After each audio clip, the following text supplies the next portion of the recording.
So the time finally came a bit quicker than some of the group probably had anticipated for Margo to be attempted to be revived. You were brought down into a deeper and subterranean level within the Stalker chapter, the pyramid that Gesimus presides over. Down, down, down, and Gesimus quickly introduced you to his least favorite people in his entire organization, Daya and Mund, and then very quickly retreated and basically told you to deal with them, because he didn't want to. You met the twins, two tieflings seemingly connected through perfect synchronicity, while still being opposites. Masters of research, life, and necrotic magic, along with soul manipulation and connection. Dro gave up Echo's Wakazashi in order to trade their skills to bring Margo back. A tumultuous experience of pulling her from not the plane of the dead, but from her accidental tether to the realm of dreams. It seems that Margo's spirit, after the disintegration spell, was not able to make it all the way to the land of the dead. Her strange connection as a Kalishtar to the plane of dreams, along with her connection to her brother, who turned out was never actually dead, but just trapped on the plane of dreams. The spell went awry, and many influences had to be put on it in order to make it come to fruition, but not without a cost. It ripped open a portal into the dream realm, and a few Kori got out and spread out into the physical world for possibly the first time. As you got her back, an exhausted Margo was able to speak for a couple of minutes before she passed out due to sheer exhaustion. And the snarky, upbeat woman was replaced with a shell with crazed eyes, permanent exhaustion, and a frenetic scare to her. She had been gone for years, while it had only been about a week and a half for you.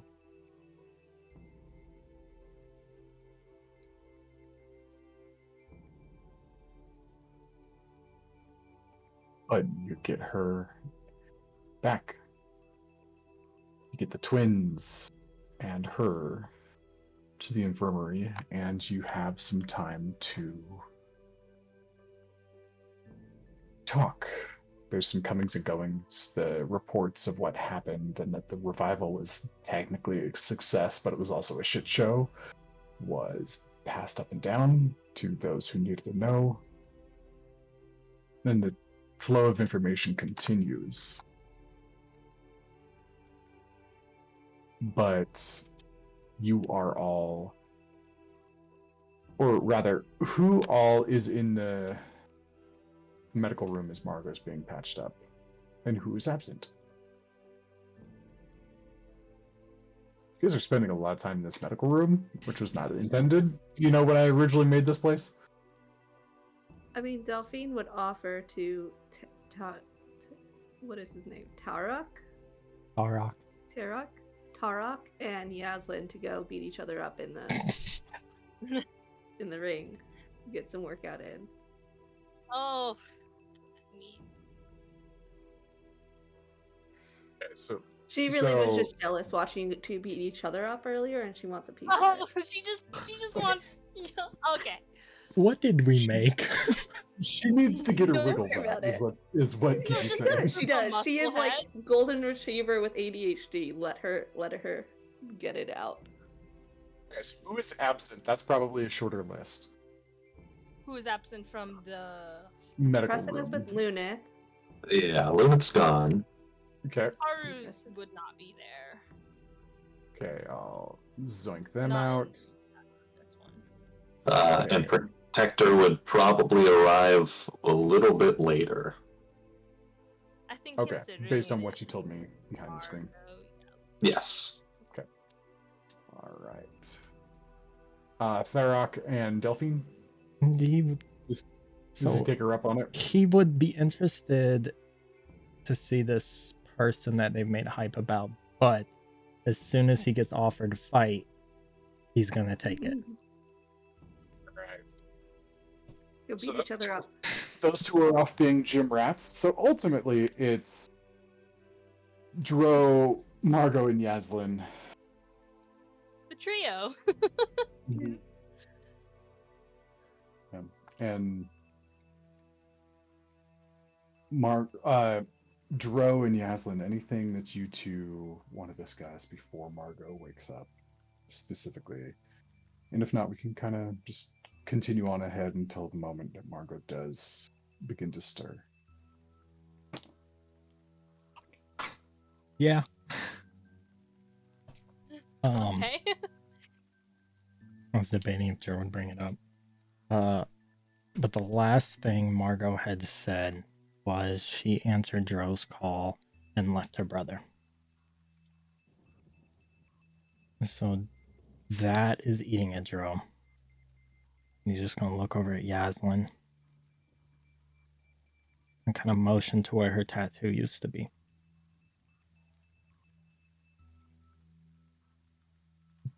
Do you think we did the right thing? Given the knowledge we had, I think so.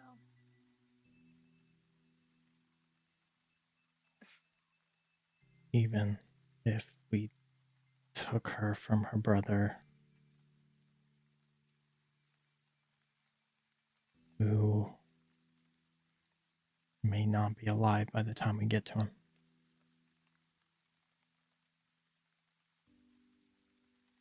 Dro, I need you to look at me. How could you have possibly known what was going on there?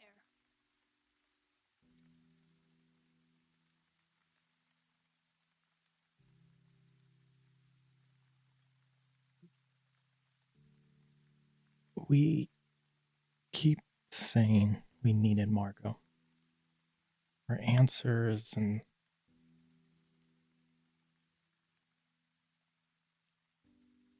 to help understand this magic that neither you or I know anything about. Which, when we went there, that was my thought. But as I kept speaking,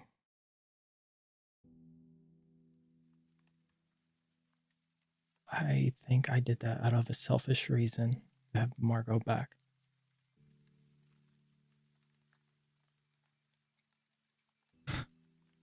I gave up the only last connection I had to Echo to get Margo back. And there's a part of me that didn't want her back because we needed her for this fight, but because I felt guilty for letting her die.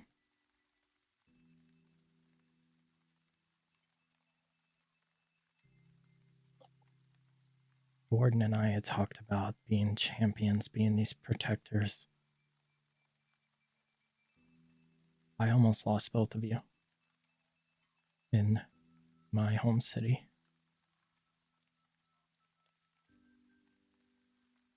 And that just adds another nightmare of that city. And then finding out my selfish reason tore her from her brother The whole reason she was traveling to find answers, and she found him. And I took that from her.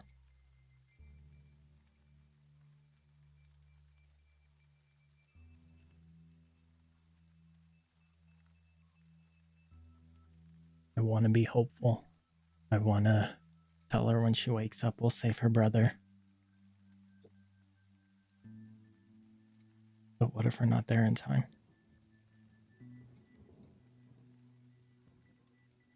Her sacrifice was for nothing then.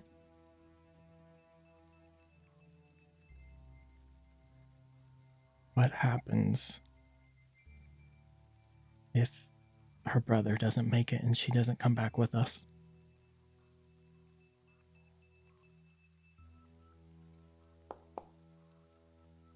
Then we've got a lot of things to figure out.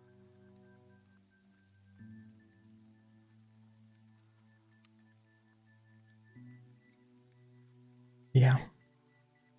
I'll look at Margo, both of her arms. At least as a bright side, she has control of all that. And they're hers.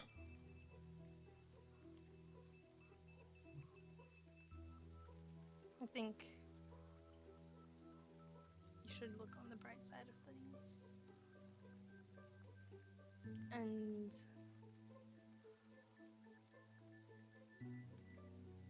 something that I learned from my grandfather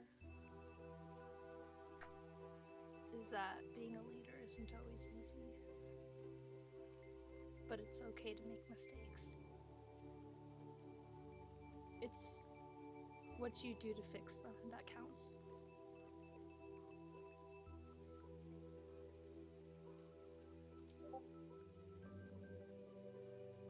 Well, why? Why did you tell me that? You said leader. Bro, have you not been watching all throughout our journey how we all turn to you?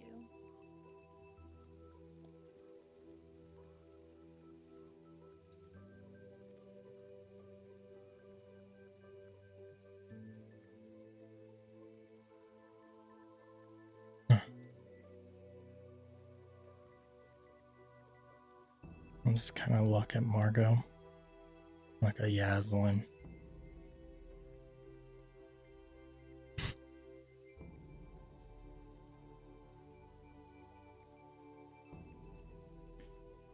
Who would have thought a straight rat becomes a champion? Becomes, I disagree, a leader. And is traveling all over the world to fight literal fire. Brings his family back to life.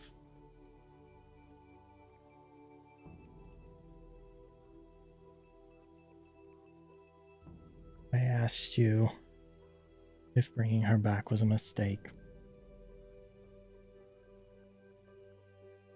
And the selfish answer is no. And I think that's the same for just a standard answer as well. We'll go save Margo's brother.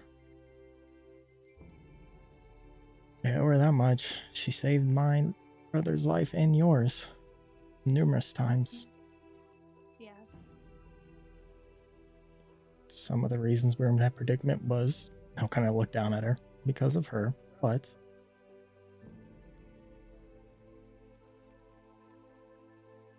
we always got out of there together.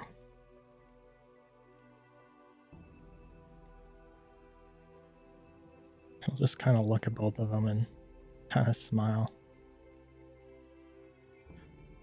You know the last time we were in an infirmary?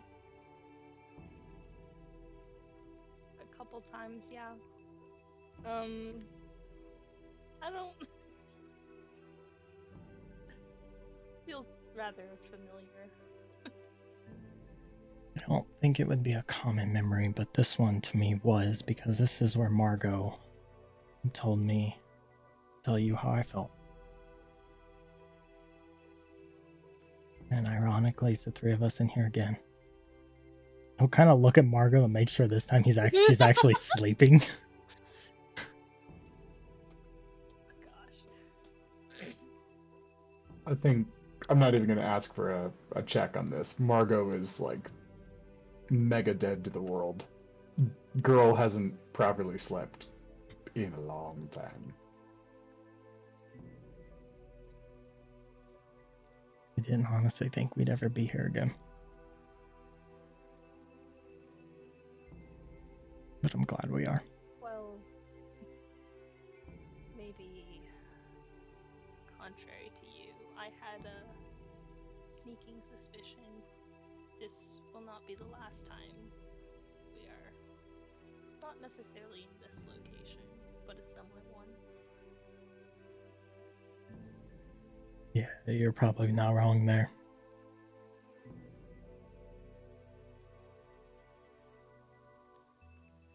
Or we'll kind of just stop and look around.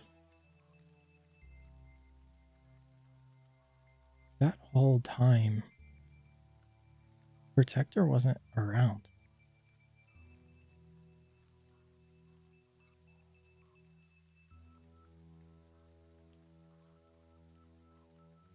You mean with the twins? Yeah. Everybody else came. Well, mostly everybody. He wasn't there.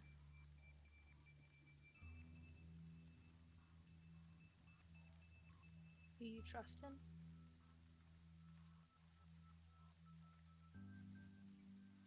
Yeah, I do. He's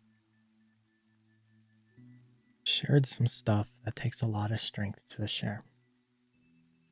The burden he carries, the pain he's suffered just like us.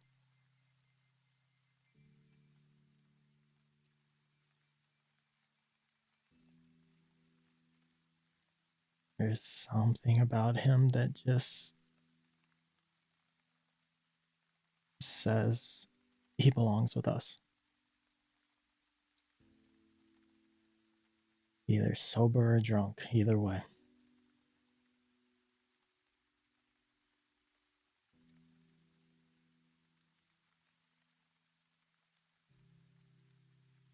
But I guess he knows some places. He was here before. So he's probably in some tavern or something. I guess if he doesn't show up here soon before we leave, I guess we can send a search party. I would imagine a city of hunters could find a four-armed blue bug man.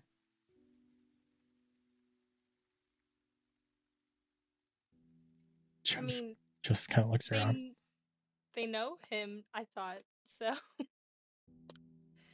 Yeah, I mean, if I remember correctly. You surely have some way of identifying and finding people.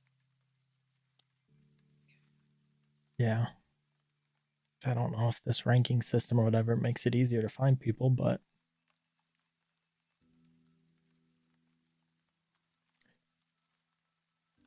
also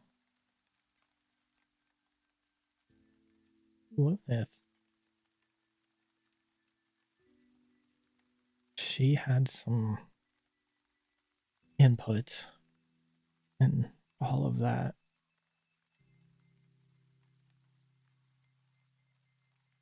I think that's the most I've seen her speak since she woke up.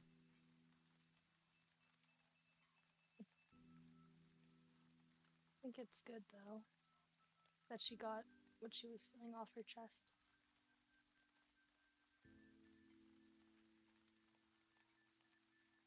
I'm curious to see how she reacts when Margot's awake.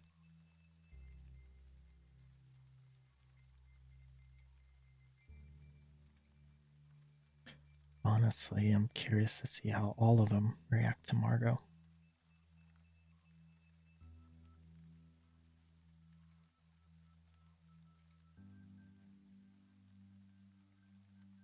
And this whole time, Dro is just doing that like big brother kind of thing, making sure she's sleeping well and all of that while he's having this conversation. It'll certainly be interesting.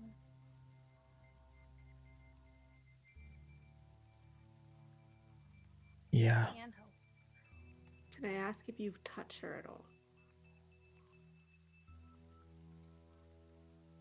I think he would hesitate,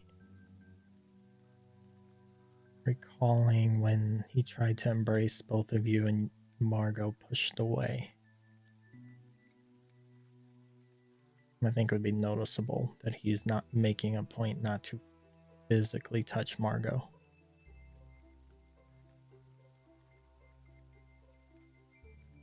But he would be probably just sitting on the bed.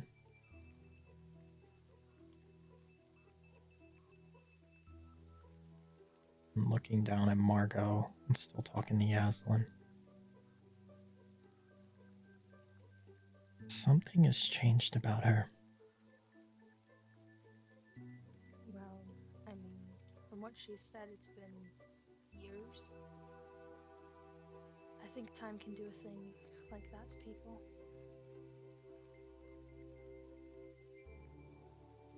I can't imagine what she's seen and dealt with in this time.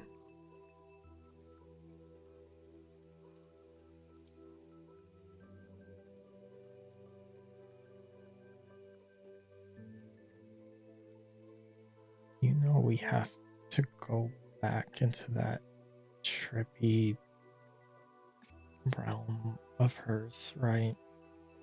Yes.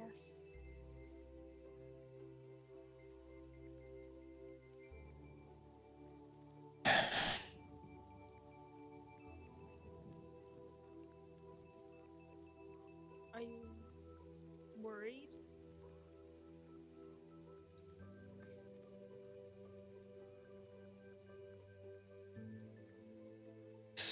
A part of me, maybe, but that's always we get in stupid situations and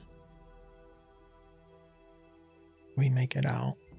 And there's a part of me I'm not worried, but it is different because last time we were there, we did have Dolphin and Seamus. And I don't honestly know who's going with us on this party.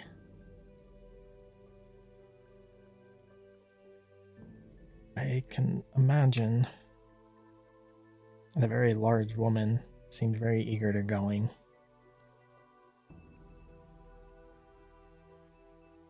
And we don't know about the rest of them. Cressida, I Lunith. think you feel movement on the bed as she's starting to stir.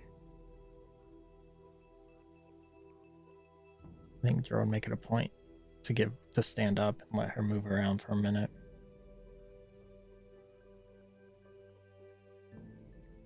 He would move to...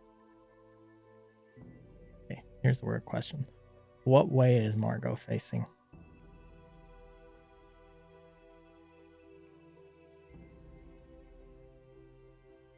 Imagine you guys just laid her flat on her back when you put her down on bed. But I think as she gets up, she does just sit up, but she's looking down and she's moving. It's slow, but it's stiff, and she's clearly not making eye contact with either of you.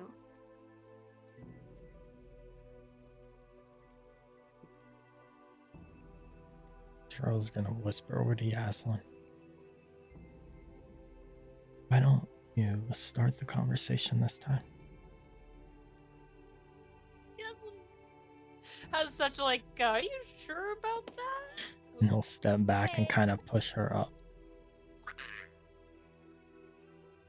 Okay. Does Yaslin make that kind of like squawky duck noise, like ah? Yeah, a little bit, a little bit. She definitely goes like, ah, but. I think she sort of inches towards Margo like one might a scared animal. But she's already seen Margo react kind of off to what they're used to.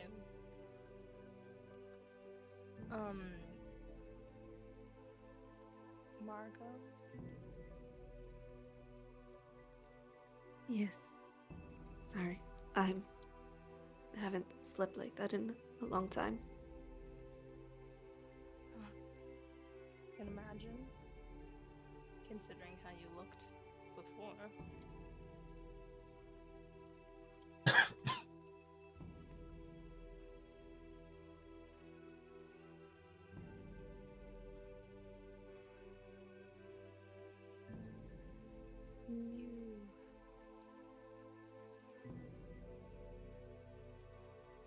Are you doing better now?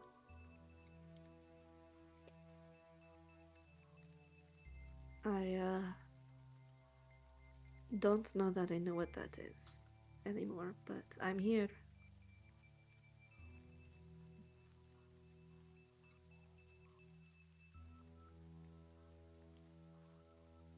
I know we have work to do. You mentioned fire is still a problem. It's only been a few days from what you said, so we should get back to work. We should do something.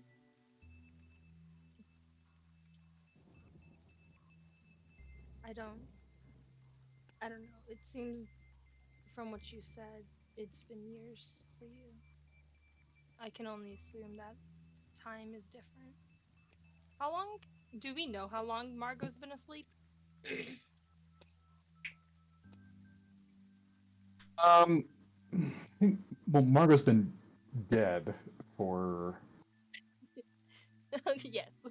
But since getting her back, yeah. how long has he been out? About 7 or 8 hours. Like just Okay. kind of like the bare minimum of decent sleep before her like permanently on fight or flight reflexes like brings her back.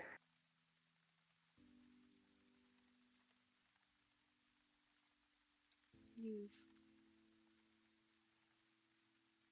been out for several hours.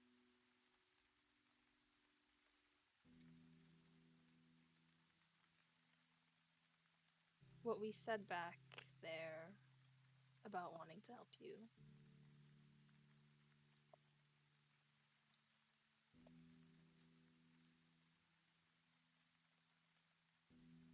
It wasn't a lie.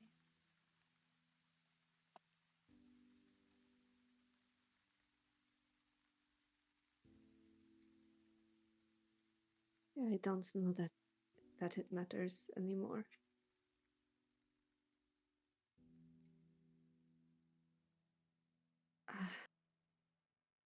I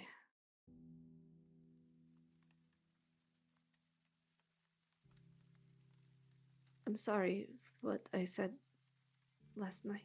Last night, maybe? It wasn't fair. I don't blame you guys. It's...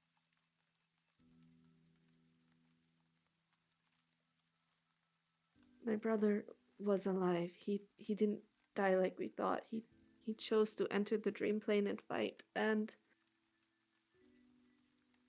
living spirits aren't meant to be bound with the binding we use. It's not how it works.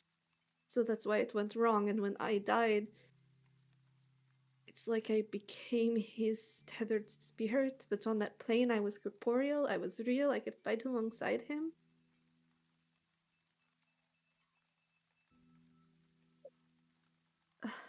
It was...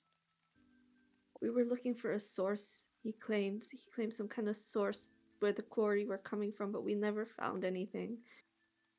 And I don't...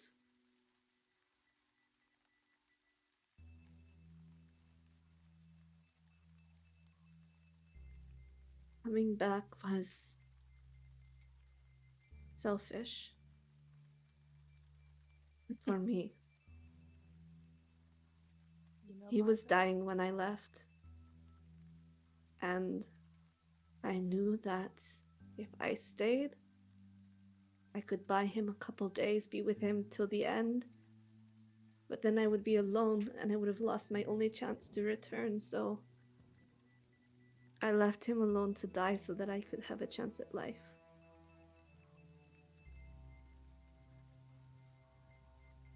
And I don't blame any of you, but if it's been days here and years there, there's no way he's alive still. Not after hours. Oh, it's too late. We still need to deal with the quarry. Whatever they're doing is still a problem, but saving Alexander isn't going to happen anymore.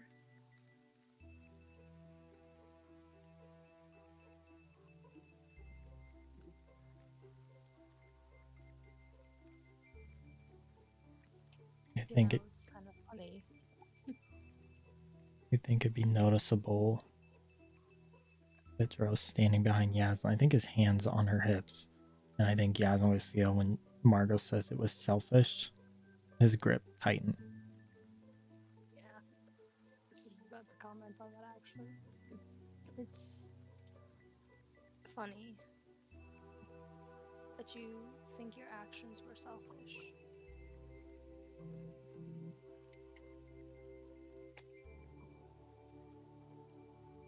Because even if you think they were,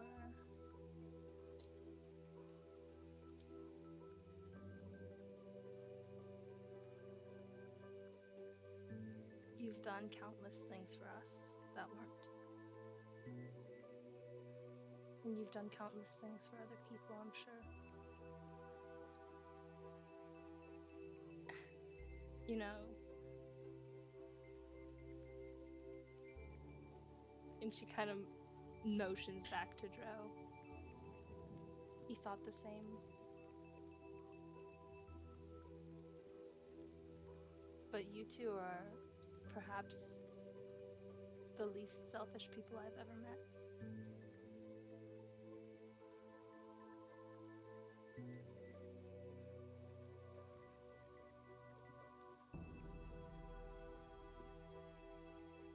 That's not true. I have had years to think about that last fight. And if I hadn't made the deal with Locke, if I had been in control of myself and my magic, Then maybe we I would could have be closed the dead. graft sooner. We wouldn't. Maybe Aurora's rest would be standing. Wouldn't. Margo. We were running on fumes, all of us.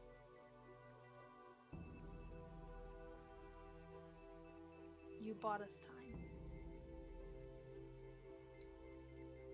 Not enough.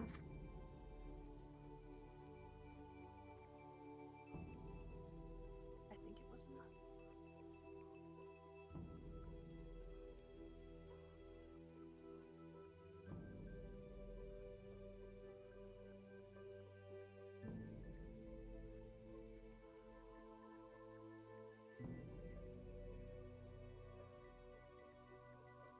I think she just...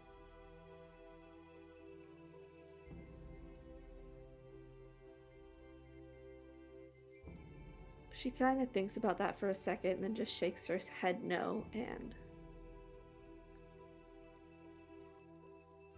Fine.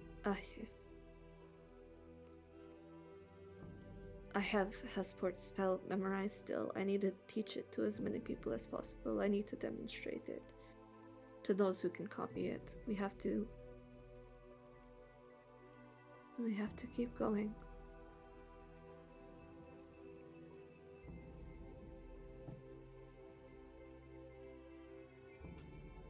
Yasmin, feeling like she was thrown into this, might kind of tilt her head at Dro to see if he has any lovely comments he would like to interject. Margo's been looking straight down, right? Yeah. She kind of looks in your direction, but it's clear like she's not making eye contact. Almost like she's afraid to.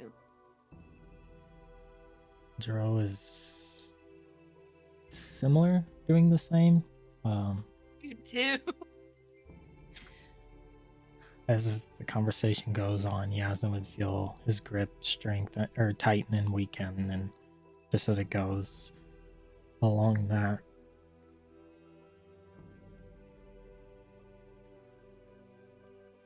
Margo,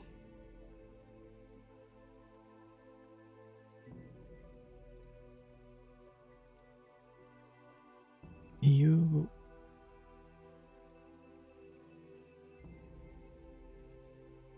I don't know your brother as well as you do. If he's anything like you, don't think you leaving was selfish.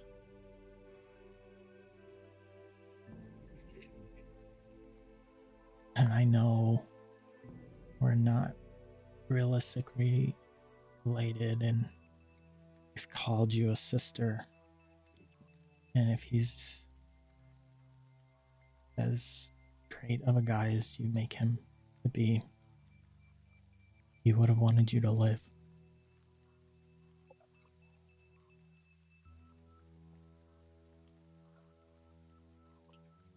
If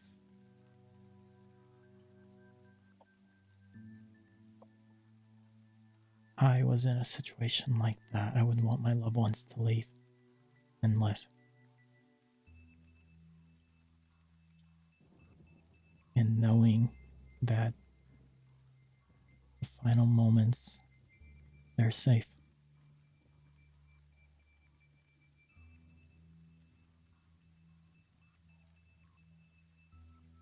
Dro's going to let go of Yaslin and get down on Margo's level till he's face to face with her. Honor that.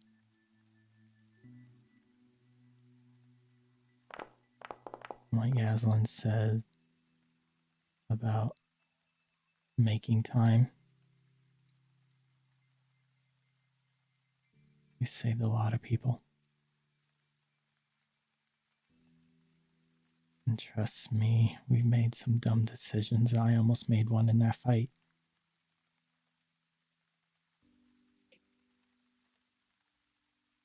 But you did save us. And I don't have to know much about your brother, but I know he's proud of you. And so is your family here.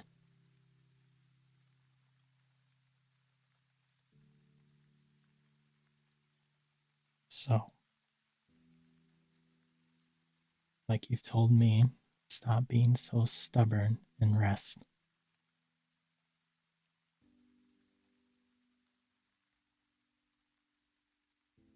I don't want to stop. I don't want to rest.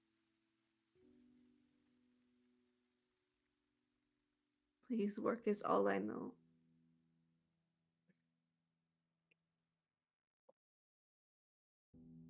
I get that. But remember what happens when we don't rest. We've played with the line of death way too much. I don't ever want us to be there again. We're fighting 2 wars now.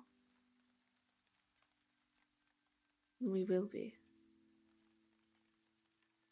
And we'll be ready. I'll kind of glance over at the door. We have some help. Some interesting help, for sure. But they seem very capable. So you don't have to go about this. It's just 4 of us. He's going to glance back at Yaslin very quietly. I hope.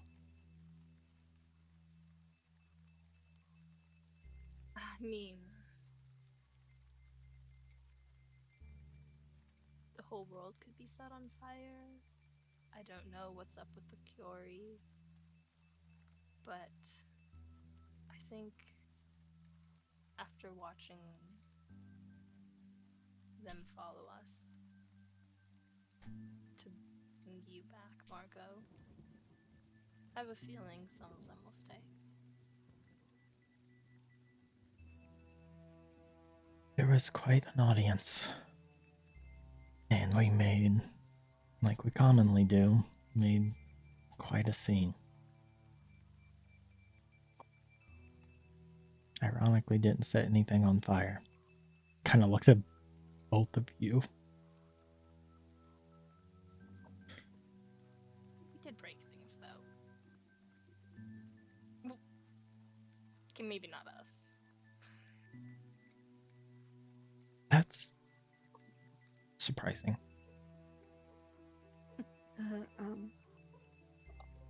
quarry. Is anyone tracking them? That I can safely say most likely. This entire city is full of hunters, and they enjoy a hunt.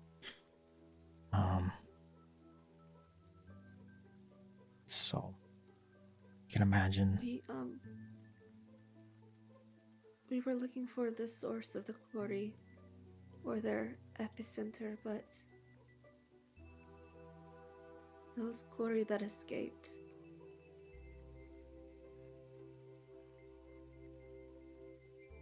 They came from me. The choice to leave my brother, it shattered it on the dream plane. It was like a living nightmare, and they were born of that nightmare. I think that's how quarry are made. There's something somewhere creating living nightmares through pain or grief. I'm not sure. I may be wrong, but those quarry came from me when I chose to leave Alexander.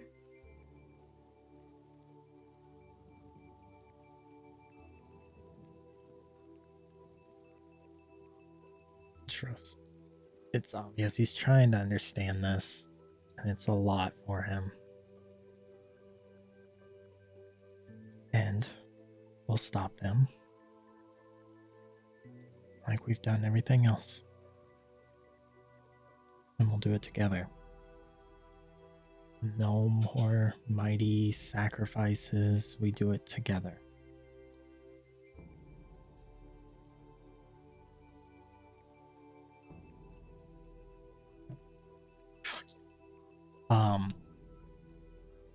Instinctually, when he said together, he would have patted his hip where Echo's sword was.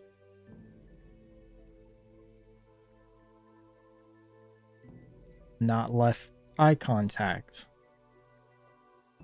And try to not make it, it bugs him, but he's going to try to make it not noticeable.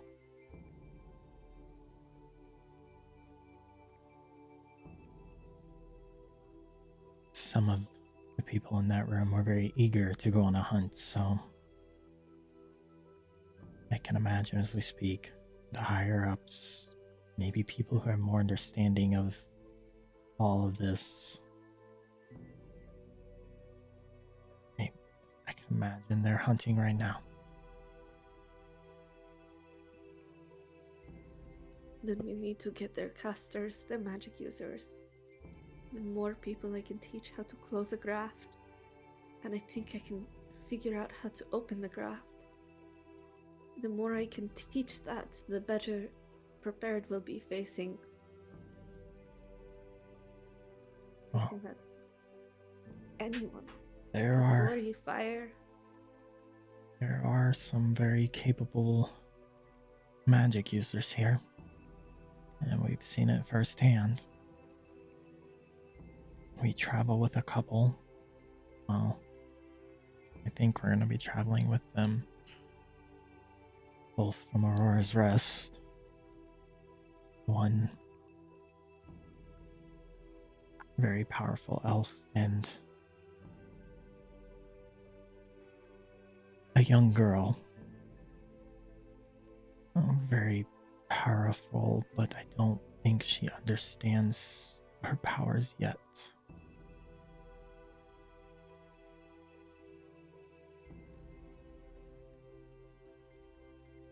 She might be somebody you would be interested in speaking to.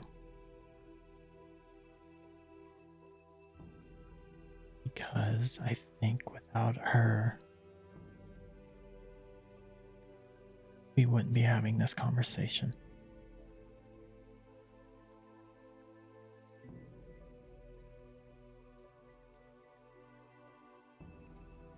Dro's going to pull out your notebook and set it on your lap.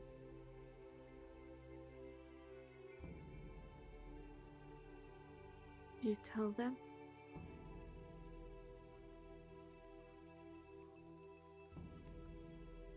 They know we're here. And they know what a hero you are. But I think it shouldn't come from me.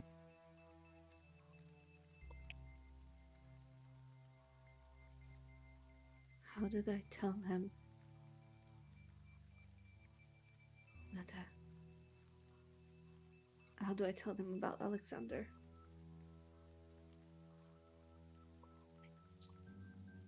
I'm not the best at talking to parents.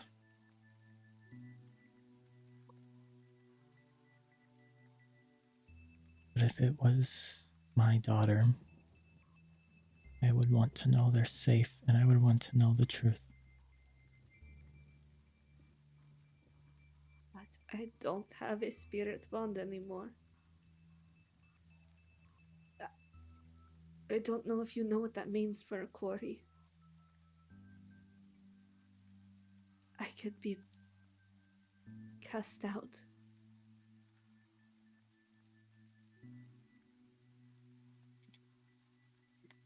For Kalishtar, not a quarry. Sorry. I was like, Kalishtar. when did Marco I think we all knew what you said, even though it was the wrong word. It just threw me off for a second. It was like a 30-second delay in my brain too. Like, nope, you said the wrong thing. Yeah, I was like, wait. For Kalishtar. Margo. From what I've picked up in the response from your mother, I don't think it matters what race you are or anything. It's the love you share with your child. And I don't think, as long as she knows her daughter is alive, I think any parent would be happy.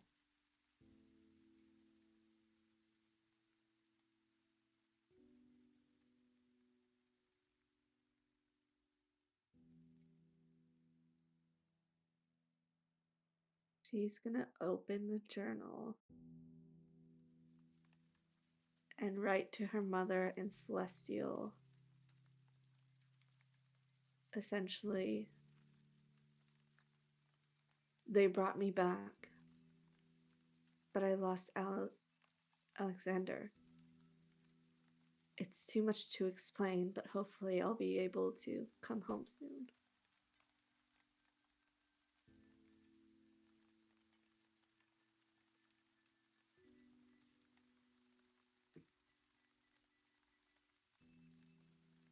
I think not even being able to read what you're writing, but I think Bo was now thinking what he told you about a parent's love.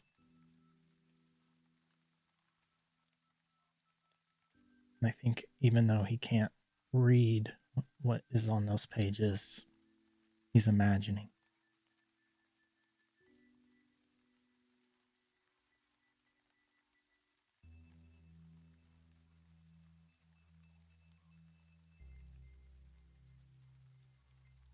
I don't know if she is coming here or not. But like I said, I told you that I told her where we were.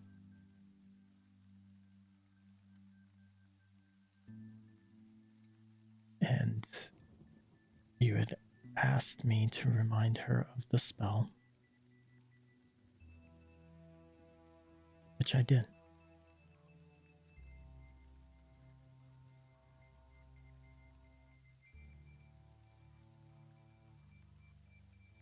And I'm glad she didn't bring it.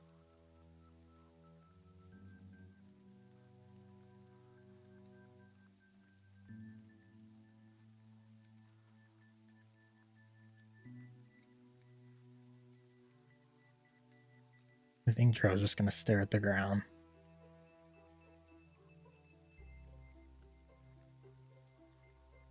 Why? I promised I'd help you get him back. I swore we could get him back.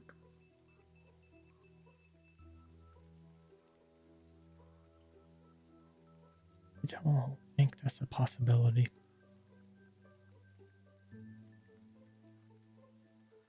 I don't have anything left of his, and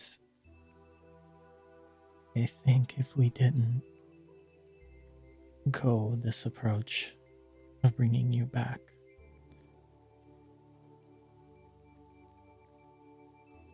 I don't think I would have used that spell for Echo.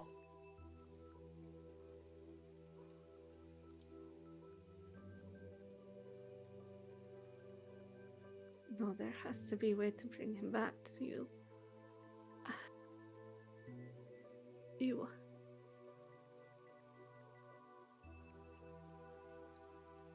You do have something of his. You were his. You were part of him. He was part of you.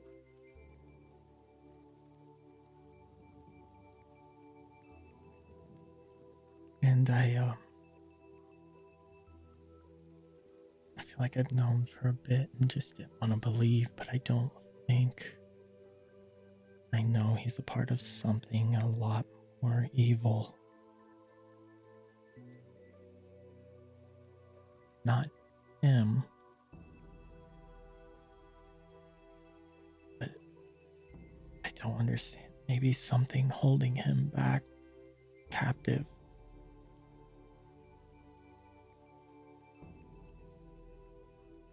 I don't know. I would love to know what he truly was and at least let him be free of whatever's holding him.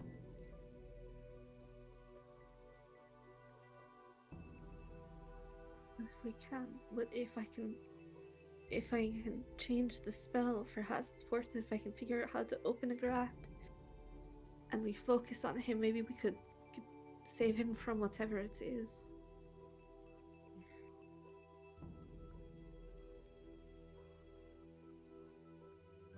In a perfect world, that would be great. And a few weeks ago, I would be all for it.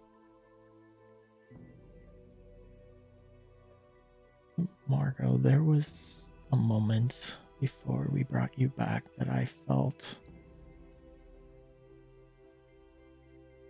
a connection I felt with him before, telling me to do something, and I did, and that is why you're laying here today.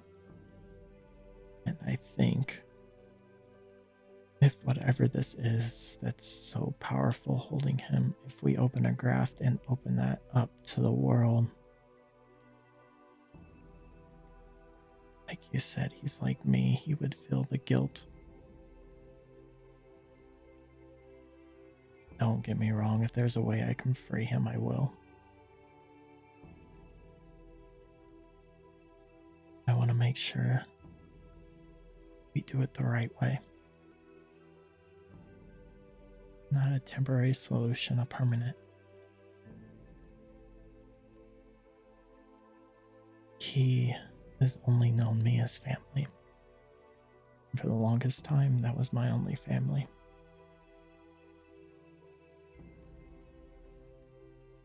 So I want to repay him with the feeling I have now of a family.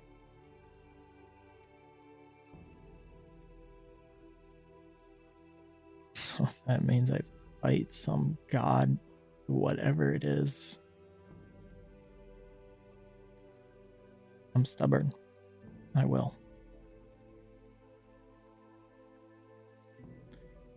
And trust me, if you think I'm stubborn, he is 10 times worse. I'll kind of smile at you. Explains why he liked you.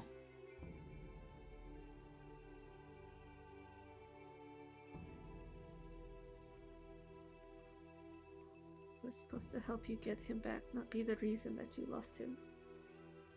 Lost that connection. You're not the reason I lost him. He's gonna roll up his sleeve with the scar.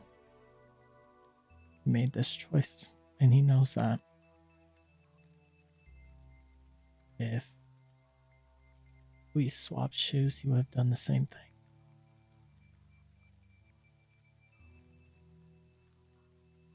There's still a part of him.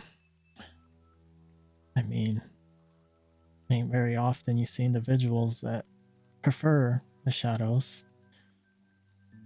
That's him. And as we travel, and even if he's not on my side, those abilities seem to get stronger. He's still here, helping. In his own creepy way.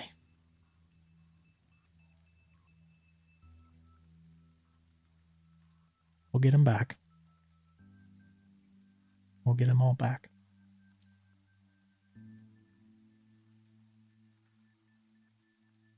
And we won't lose any more.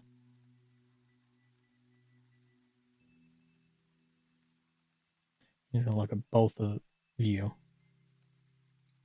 We stick together. We have each other's back. And whatever dumb decisions we make them together. Just trust me, we're going to make dumb decisions.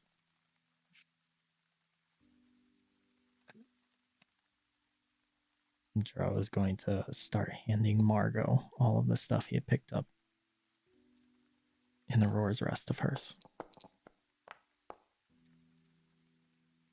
I think she's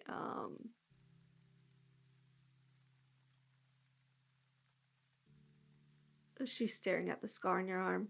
She's frozen. And like you can see her eyes are like blank, like her mind is somewhere else. Pull the sleeve down and just kind of grab your hand. Grab Yaslin's and just stack them on top of each other.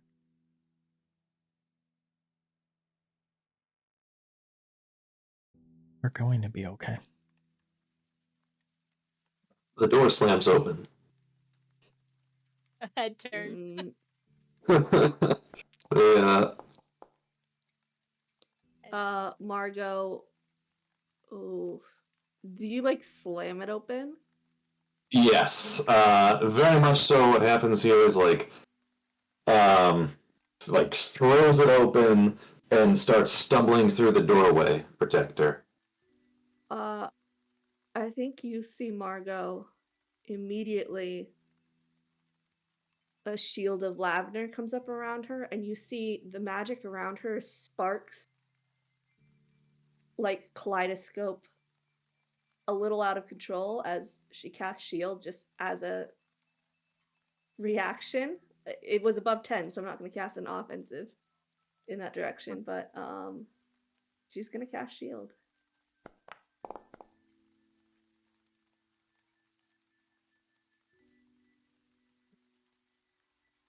As Protector enters and sees the shield like immediately go up, he'll say, "Oh, she's even all sparkly gold now too.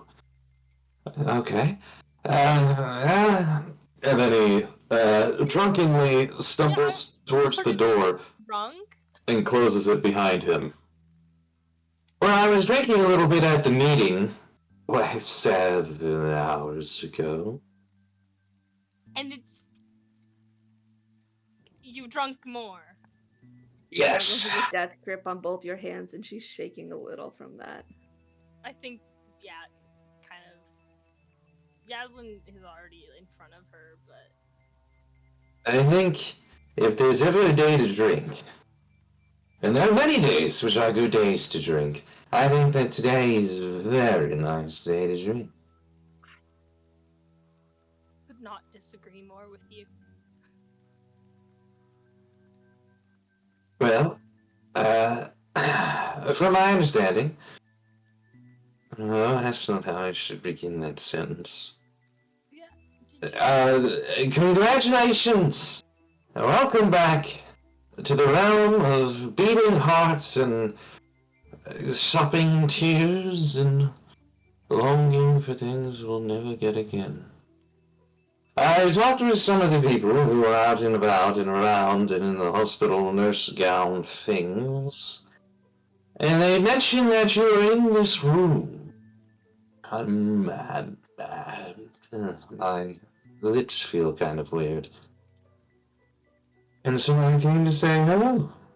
Again. Warden, have you been in a bar this entire time?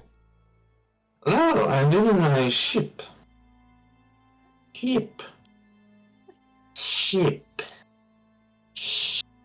Can I roll an insight on him to see if he was actually on his ship? Honestly, Yaslin has no doubt that it's where he's been. You're more than welcome to. Oh, It's a dirty 20. He was most definitely on his ship nearly the whole time.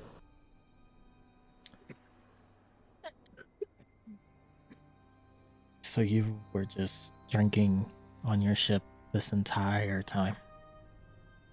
Well, I ate a little bit too. And I talked to my Gale, but she never does talk back.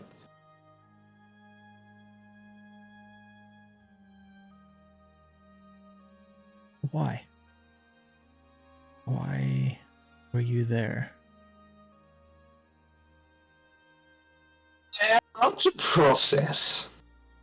And I'm not a very magical person, so I figured I couldn't really help out very much when it came to whoosh, bramos, summoning of the dead, the undead. And there really wasn't anyone else I wanted to talk to, because the more talking that happened at that meeting earlier, the less good stuff came out of it. And so I figured I'd go to the one place that actually feels home and loving to me.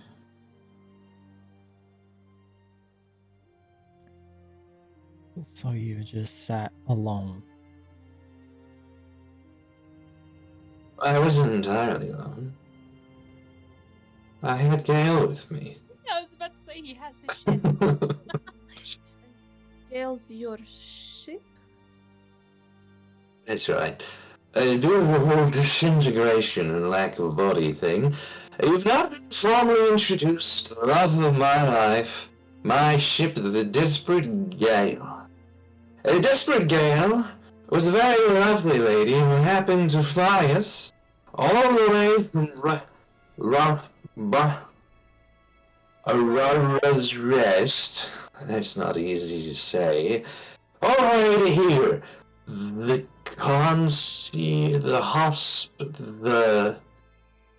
The shiny place with the neon. Allegory? Yes, allegory. Hold on. Do I know about allegory? From what Give me would a the Empire have told me history about check. it?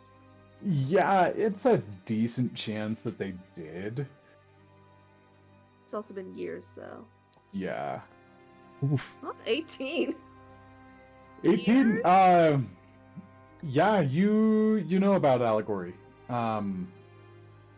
They're small, but as far as like places you do not want to mess with, it's pretty up there. It's on the Empire's radar of powerhouses throughout the world.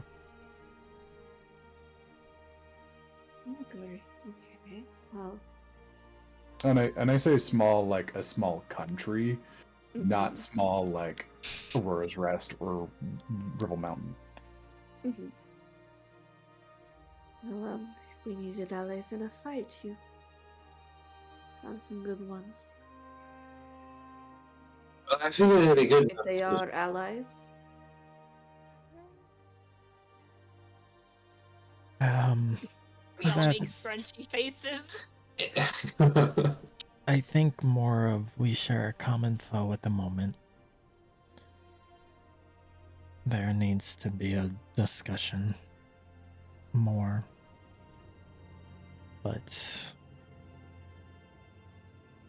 friends, at least. Allies. I would say safe, with a big asterisk and a thing at the bottom of the page that says "for now." The small font. Oh yeah, I guess it would be smaller font. A small font at the bottom of the page that says "for now." Tro's gonna lean over to Margo. Do remember you're the one that hired him. He was more sober at the time. Was Was. he most certainly was more sober. I He wasn't sober, he was I- just less drunk at the time. Yes. Yes. More sober. Yes. Less So far, the worst you've seen him Mhm. drunk. I am. If you came for your pay, you'll have to ask Margo. You'll have to ask Dro and Yaslin. That kind of stuff doesn't survive the spell that was done for me. Don't have anything left. Oh yeah, I guess I should be paid, shouldn't I? It's not really why I'm here. I mean, I guess it makes sense that coin would be I don't know, what's with all the difficult words today? Disintegrated. Yeah. Gordon, why don't you get some water? And Well, there is water in tea already. Okay, and he's just gonna look for a chair in the room and just What? kind of motion towards it.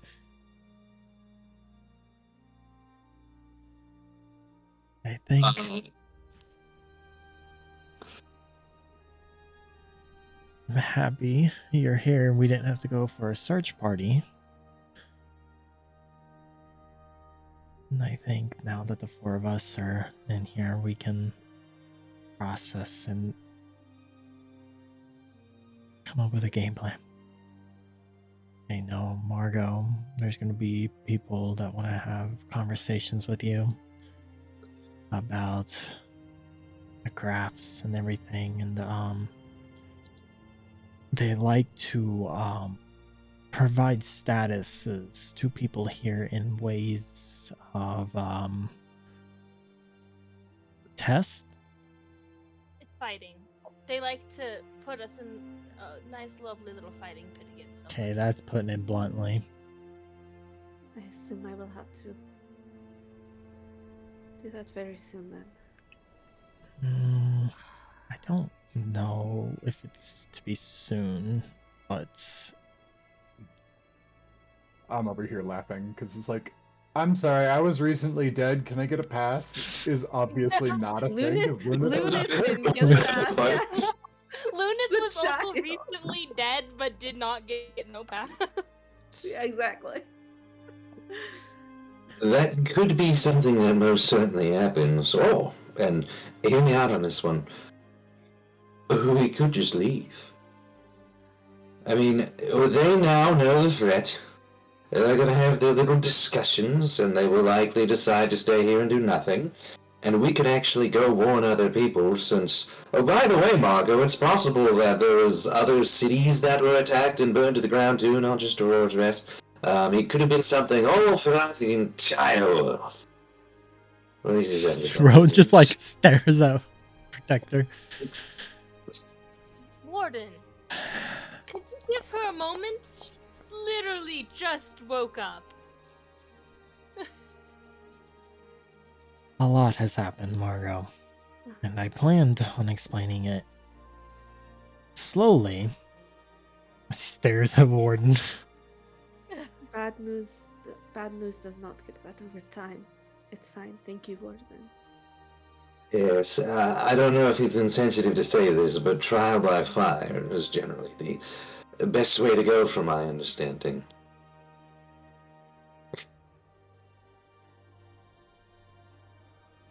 Dro finds the nearest like roll of gauze or something and just woof, right at Protector.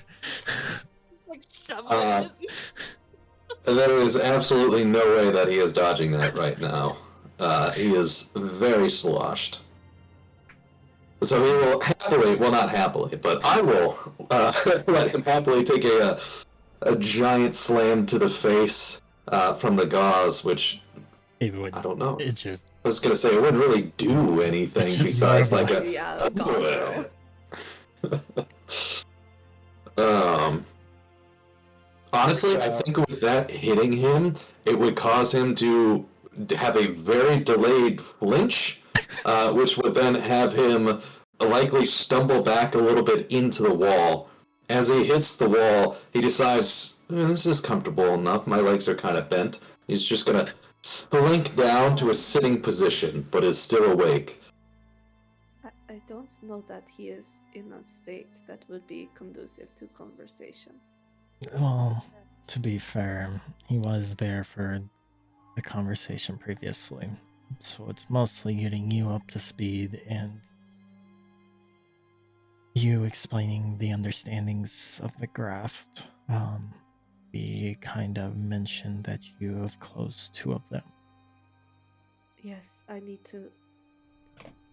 want to I'll explain everything, but I want to demonstrate the spell too. As long as they have casters there who are able to study it. Is that safe? I've done it before. How Just a many spell. times? Once? Once. Ooh. I think you should talk to some of our allies about this. A woman from Aurora's Rest, Cressida. She might. I was just picturing me talking to Yeah, myself. Sorry. yeah, you did this to yourself. Sorry. I definitely didn't do any talking to myself yesterday between 2 characters. She was one of the members of the college. She might have a better understanding of all of that. Honestly, you speaking a lot of your magic mumbo jumbo. Just I don't understand. And trust me, if I don't, he's gonna look to both Warden and Yaslin and just stop his sentence. Are you trying to imply something here? We suck at magic. Stand for yourself. No. I use that wand pretty well, actually. It can make wind. Without much further ado, you guys are able to kind of give Margo the highlights of what has happened, bring her up to speed, and basically the downfall of Aurora's Rest, the way that they have occupied things, the learnings that you have had from the discussion so far, all the Adala of putting the pieces together, that they have most likely taken a seal from Aurora's Rest that relates to one of the core elements, like kind of 1/8 of the seal that's locking their original elemental in place, like bringing her up to speed of the current dangers and what's going on. The king in that too. What's that? The king. The king. how they killed the king so that he would be reborn and they could manipulate him. Oh yeah, the Phoenix. Yeah. Yeah. So, Margo, there is much to be discussed, and at some point you do have an attendant coming in and like checking to see if you guys are in a state where they can. I'm sorry, miss. The council, the leaders are trying to establish a timeline where they would be able to talk to you once more. Or, I'm I suppose ready. for the first time, welcome back. I'm ready now. We can go. Excellent. I have a momentary permission to excuse your evaluation, as this is incredibly time sensitive. So, let us go. You guys get yourselves back to the conference room. A lot of you. Is everybody present again? Specifically, Cressida and Lunith. Yes, Lunith has returned. Okay. Delphine and Cressida Tharok. wants to is taking notes like she normally does on everything. Delphine and Tharok are there with some swollen lips and slightly bleeding eyebrows. Yes.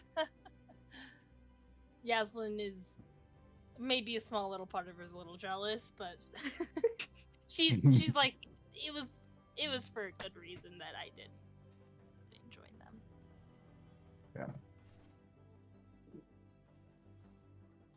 Yeah. And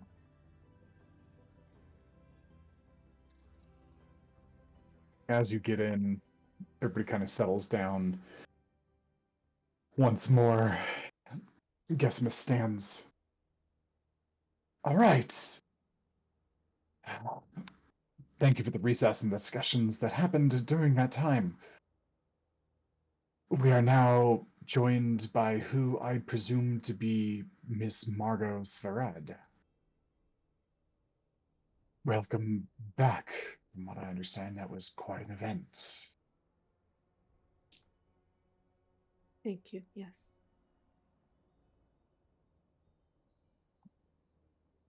Would you... I assume your comrades have given you the information we gathered so far. Yes, they explained everything that they had. The information you discussed.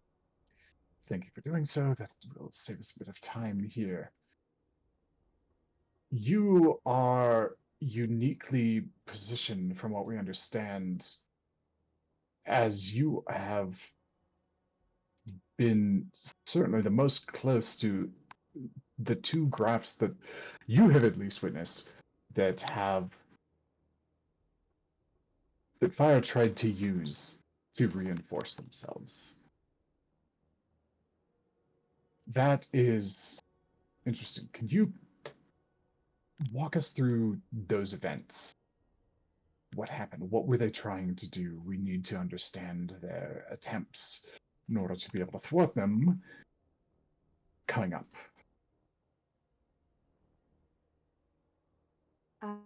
I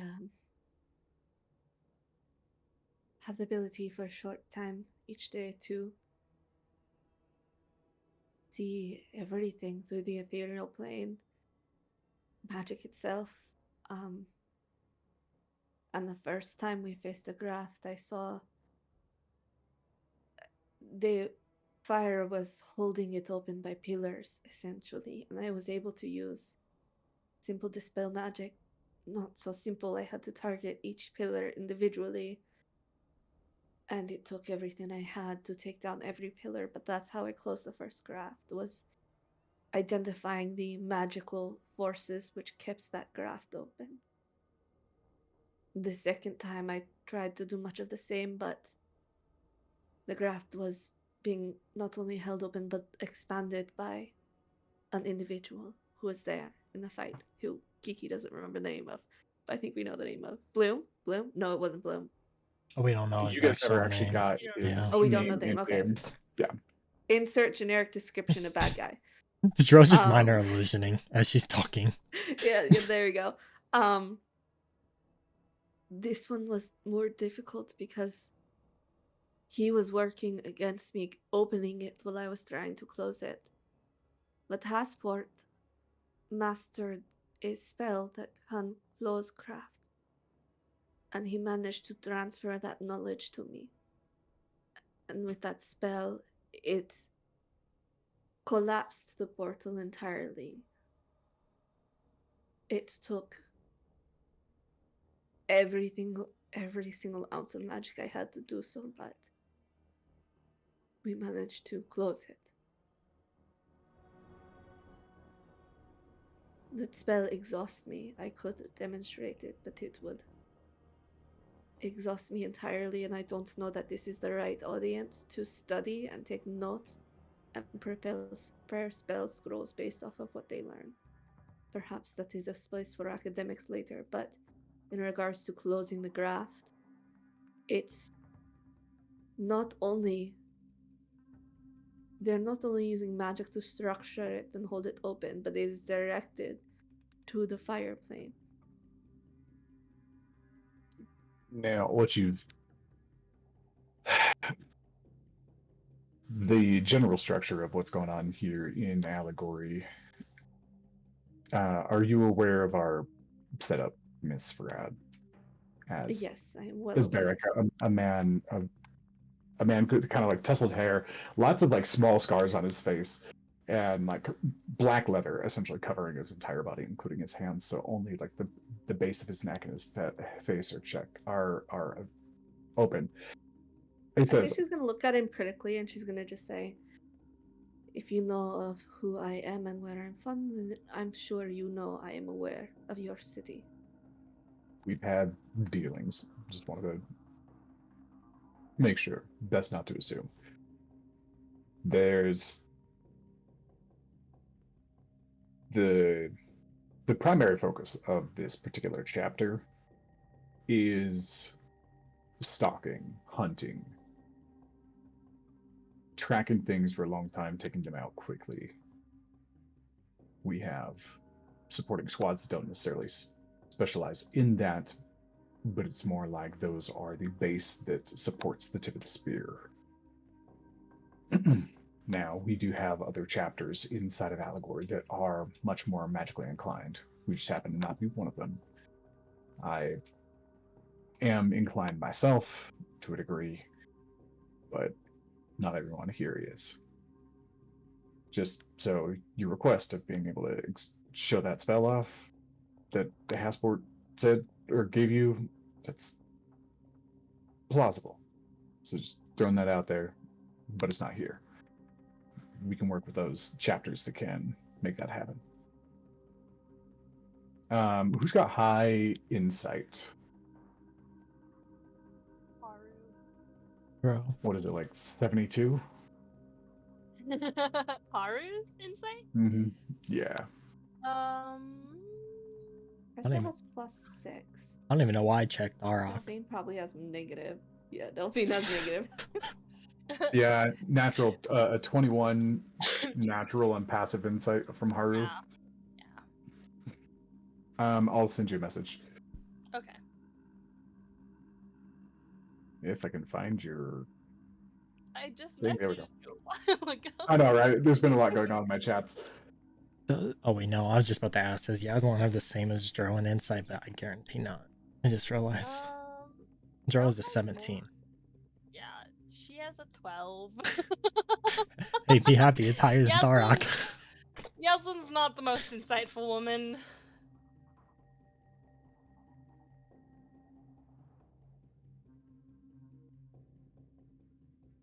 I think,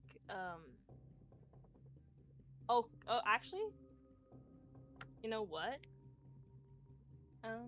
Yeah, I think she lets the conversation continue. Not even really showing that she's caught on to this, but in Barrick's mind, he hears a voice. If you are hiding something,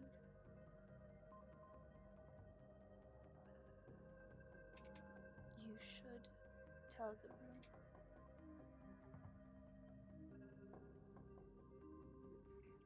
And as you reach out to talk to him, Ooh, a walker. Oh. it's stopped. You can't connect to him. Oh, interesting. That is very. Ooh. Okay. She clocks that as well. It's like,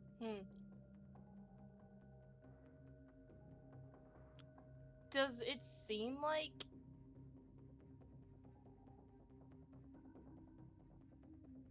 it's?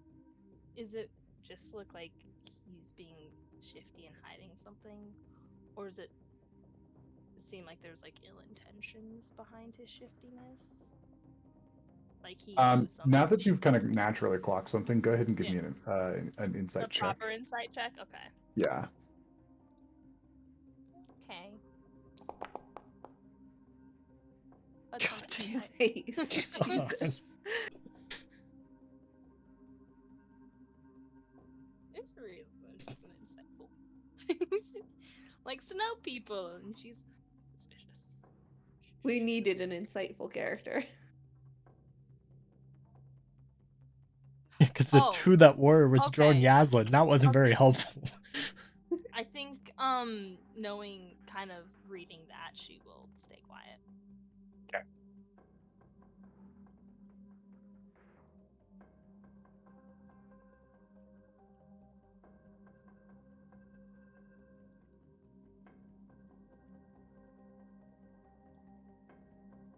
Cool. What question? Like, as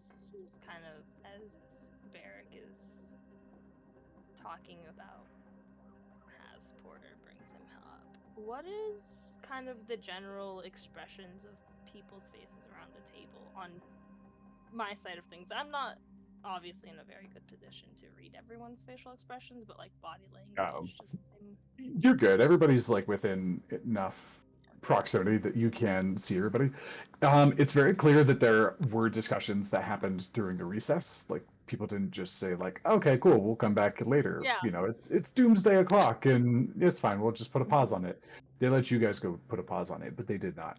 So they look like they're more determined. Like they've probably shared a bunch of information.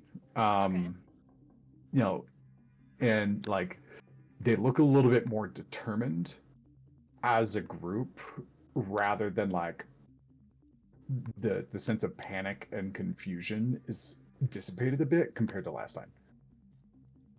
It seems like he's got a plan, maybe. And that's good to know. Okay. And that was All right. the people across from us, right? That wasn't our What side part? of the table, right? What part are we talking about? That she was just talking about the. I mean them, but I was Oh. actually asking about our side of the table when Hasport's name is brought up, just kind of. Oh, I was just giving you I was Oh, just giving you the I vibe of the appreciate room. the Oh, vibe okay. of So the room yeah. too. Well, I think Cressida's jaw kind of tenses at the mention of one of her colleagues who may or may not be dead. Okay.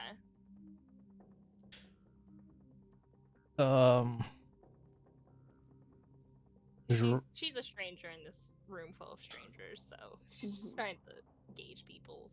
I'll start with Drow, and he's just attentive, watching the conversation between Margo and just listening and keeping an eye on her. Tharok is staring at Margo. Delphine does not have a thought in her head. Besides, I want to fight. There's not a thought in her mind. Empty. Mind, she just got her workout in. She's on that like post-workout high. Oh my gosh. Jeez. Okay. Ludith has no idea who that is, so she's got one of those teenager expressions on, like, yeah, yeah, no, I understand what you're saying. Like, can I get your attention? Will you listen to me? I am listening. Yeah, you got me. Yeah, I'm here. And then Protector seems extraordinarily drunk and absolutely pissed. But he seemed pretty much pissed the entire time that he's been in this room. He doesn't really seem to react very much to Hasport. Okay. Pissed as in angry or pissed as in piss drunk? A little bit of both. Both. You can see that his not his mandibles, his antennae are kind of like moving around. He's got his brows furrowed into a little bit more annoyance, but he is keeping his mouth shut for now. Okay, she clocks that and just kind of like, what is he doing here if he's drunk? You would notice from Margo specifically, because what they've told her, she might have been the last one to see him alive right before he killed her after she asked him to kill her. I think she would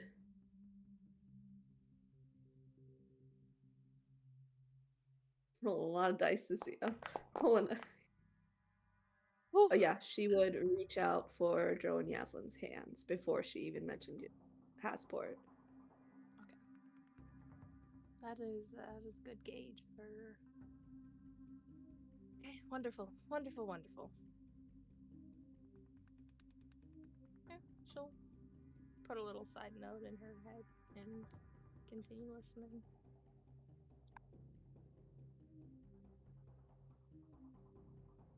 Margot's just gonna look at Varric. Barrick. Barrick. Well, if there's any way a demonstration would help your people, I'd be happy to do so, but any questions you have, anything else I can help you understand?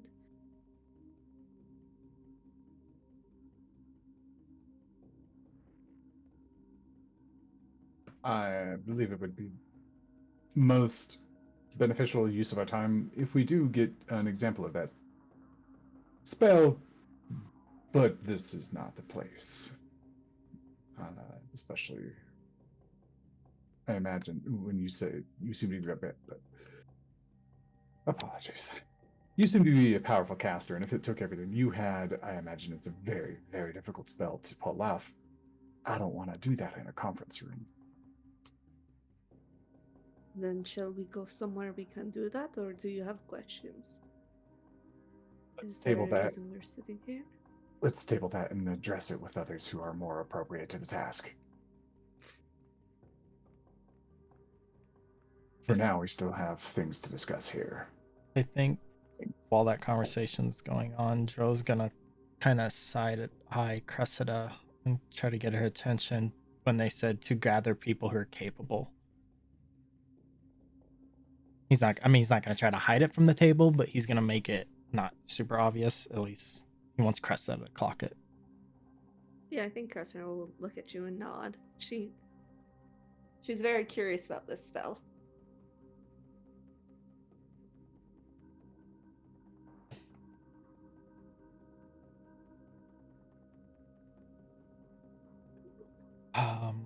Dro will chime up. I figure we also just address the elephant in the room. The creatures that came out. The quarry. Have you had any luck?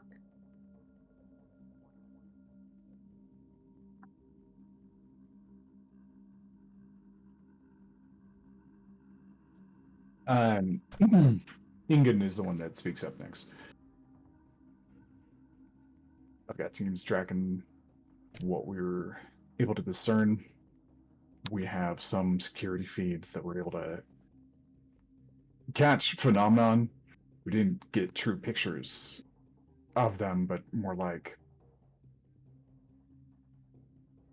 closer to something like a reality warp instead of what should have been there. Oh, Do you know what the quarry are? Only based on the brief descriptions we received from your team. how We've put in an inquiry with one of the more research focused. since the group was chapters. there, how well could we? Joe would basically minor illusion what he remembers of these creatures, because they mentioned they couldn't get a good visual on it. How, I guess, thorough could Joe go with that? Using minor illusions to show them what they're looking for. Because I imagine at least Joe and Yaslin in particular were right there. when they came out.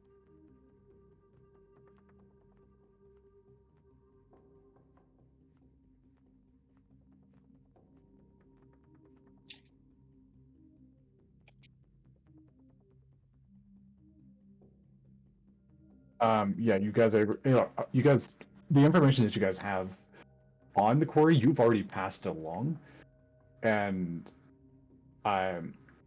Ingen proceeds is like, Well, I think he was asking like the specific ones that escaped. Yeah. He showed them that. Joe would Yeah, try to yeah. show minor illusion to help with. yeah, I'm kind of like hand waving, like you've already done that. What you guys have Okay, has already okay. gone up the chain, is what I'm thinking. Even the stuff Margo discovered. I would assume so, yes, unless you guys held off on that information for So some we're just reason. hand Like, waving the whole explanation and questioning, right? Okay. yeah. So I'm imagining that, like, you know, hey, she's alive. The lab is destroyed. The twins need medical attention. That's fair. Like there was some, okay, tell us what happened in those Yeah, moments. but they didn't know what Margo knew after years of fighting in the dream plane. That's what I'm saying. Yeah, do you want to hand wave Margo giving her explanation, which is fine. I No. just want to be clear in this. Like, are we saying they know everything on the table and we're just gonna skip forward in time? Like, No, what those who were conscious in the group knew, this room already knows. So Margo having extra details can totally provide them here. Didn't mean to lump those together. So they have very little from us. Yeah, we've You got a pretty much picture. Here you go. Margo's got the floor. yeah. Margo's going to be like, I asked them, so what do you know about Quarry? And what was their response? It was basics or something. Yeah, they said not much. They've already put an inquiry into one of the other chapters, who focuses more on research. The Quarry are creatures of the dream plane that devour dreams. They have been massing in the dream plane for some time, and I have been.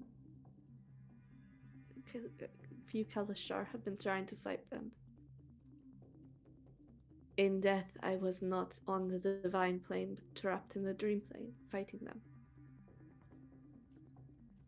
I have a general idea of an epicenter of where they're coming from.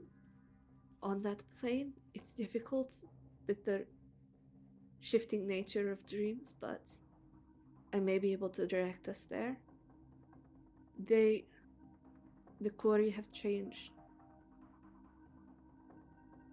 I discovered that they're not born so much as made from perhaps like living nightmares, pain so dark to split the psyche. Those things are born from that. And they have stopped devouring dreams as we've known them to do. They have become... It's difficult to explain because I only saw it from the dream plane. I do not know the impacts on the waking world, but they were assimilating with the dreams, becoming one, a plague, a blight. I'm not sure. They were... Whatever they're doing in the dream plane, I couldn't reverse it. I could stop them if we got to them before they did it, but we couldn't reverse it, and I don't know what damage that has done to the people in this world. But they are getting stronger, and they are adapting. Interesting. So, what you're saying is they are born from dreams, then they eat dreams. Nightmares are dreams. Sort of like a form of cannibalism, and now they are also merging with that which they pull sustenance from. And what were you able to observe from your side when they did manage to pull off one of these mergers? The dream plane is hard to describe for one who's never been on it. The plane itself is made of the dreams. The matter and the material is fabric of dreams. You can pull on a thread and enter another's dream. You can look into the clouds and fall into another's dream. It's complex and shifting, and when we found the assimilation, whatever the quarry were doing, it was like swaths of what should be dreams, what should be the materials of dreams. It's rotten, barren, almost dead, disconnected. There's the sound of like Cressida like writing notes, more like with a quill in her Furiously. book, and Koilak is like running his finger by, and there's almost like a slime or an ooze that like pours off of his finger and like coalesces into the air and then like settles onto his pages, and like the two of them are like note nerding hard together. I think Darok eventually would look over at his notebook and just kind of just look back. It mostly looks like somebody sneezed boogies onto a paper. Ew. Eventually, he wouldn't even be subtle about it. He would just scoot his chair away. I love him.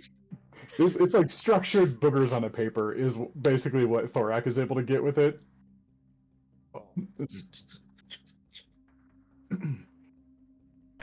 Those quarry that escaped, if they can do that in the dream plane, I don't know what they can do on the material plane. Maybe less, maybe they are weaker because they cannot meld the fabric of reality in quite the same way, but I don't know. And I also don't know what is happening to the dreamers who are affected by the quarry on the dream plane. Right. We'll add this bit of detail into the inquiry that we have with the chapter of books. Sorry, I'm gonna wreck on that. The chapter of files. Now, is this necessarily relevant to our current predicament with the Cardinals of Fire, or is this a completely separate subject? They are two different fights, yes. Looks over to Ingen. Perhaps this is worth a hunt, specifically for these things. I agree. It's been difficult to track them as they can phase in and out. They're not exactly static in their composition. They seem to flow. They don't leave traces so much. They don't leave physical traces, and we're having to try to adapt different energy readers together to make it work. It's not going well so Whatever far. hunters you send, make sure you ward their minds, or ensure they have the mental capacity to withstand. The quarries can destroy a psyche. Understood. Then we'll make a delivery out to our squad.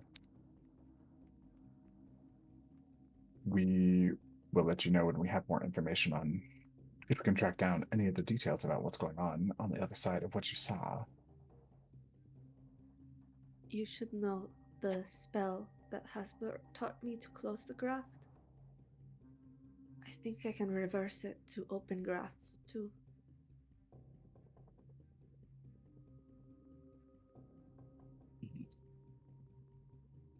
And kind of flicks his head. That sounds improbable. However, I would like to test that theory with you.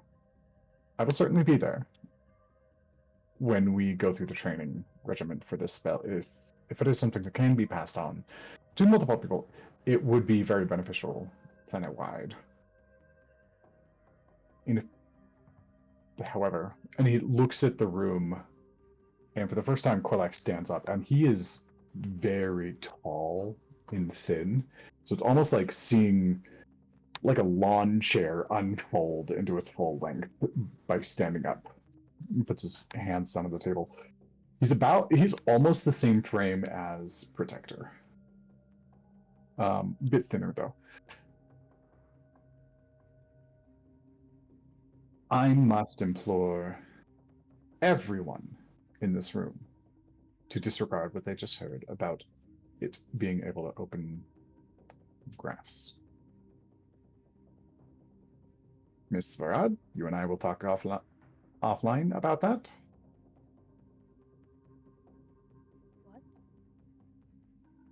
What? She's gonna.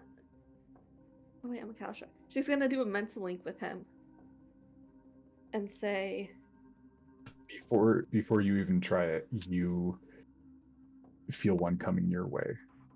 He beats you to it.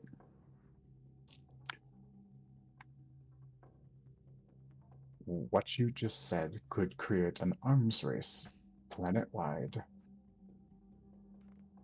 If someone is actively able to open graphs and that is known to the public, that will become the global weapon of choice.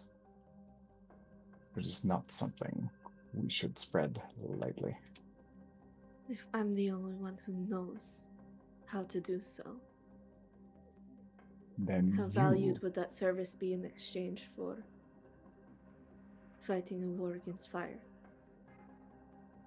With a quarry. the value is not in question. It's your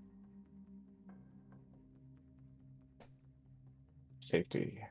It's your ability to remain where you want to be rather than being kidnapped as a weapon.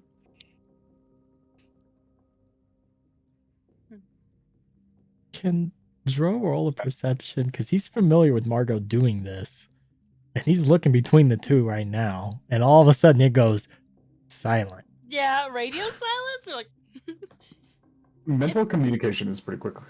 Yeah. And so this is not like real-time dead airspace. I think Give the me- side of her lip kind of quirks up a little bit when he says Yeah, like to turn you into a weapon. Yeah, and like as this is But it's like not haha that's funny. It's kind of like a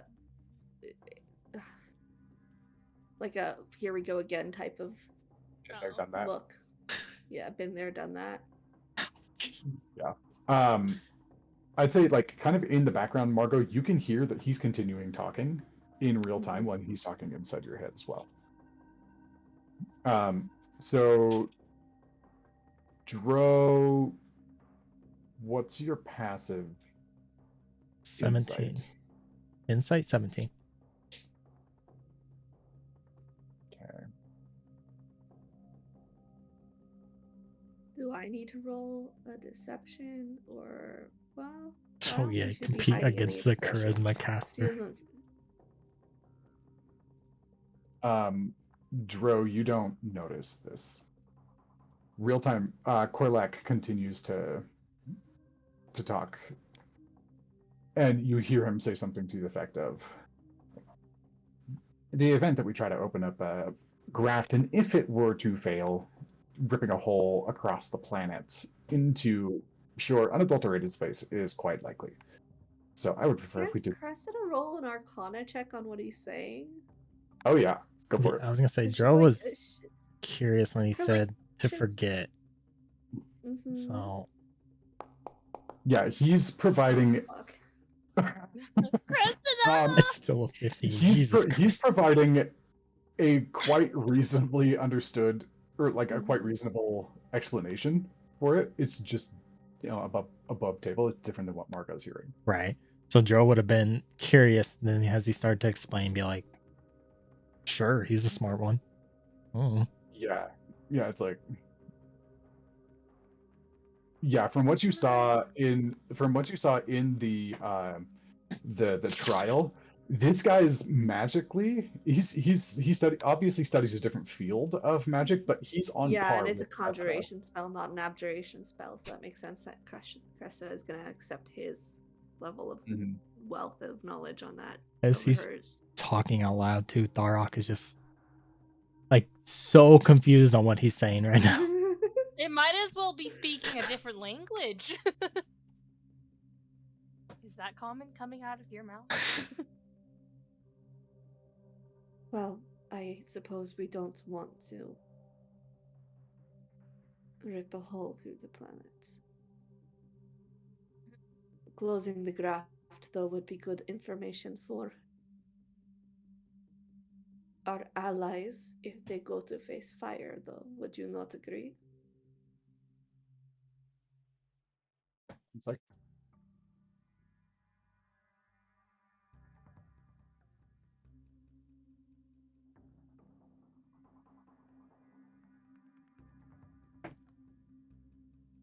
sorry, can you repeat the question?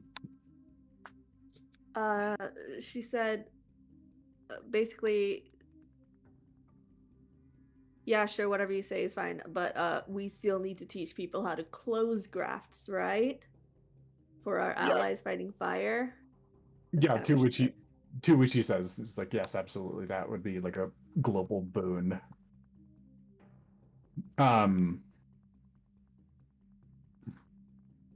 Excellent.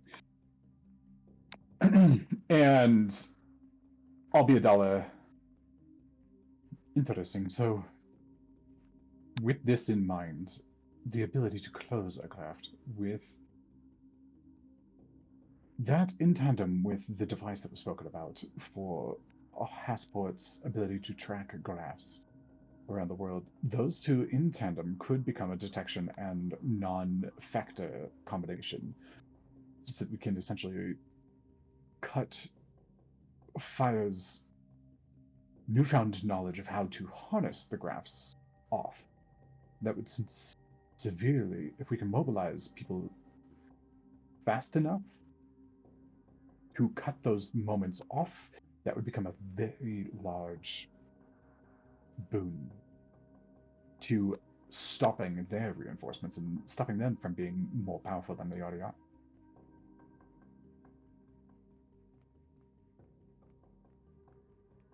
That's the hope. That is why I wanted to find people to teach this spell to who can create scrolls that could be shared and Yes, and we shall. distributed.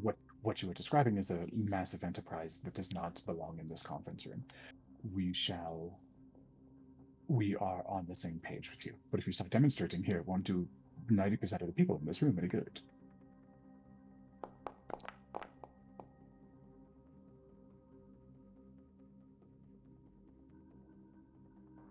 She's getting a little frustrated, but she's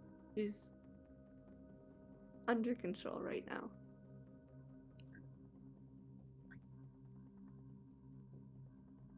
Then what is it we need to get out of this conference then?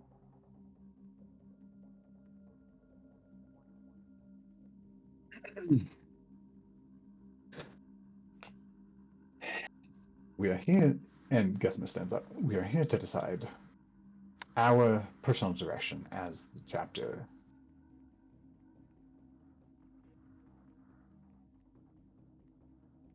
Using with the tactics that Miss Farad has just provided,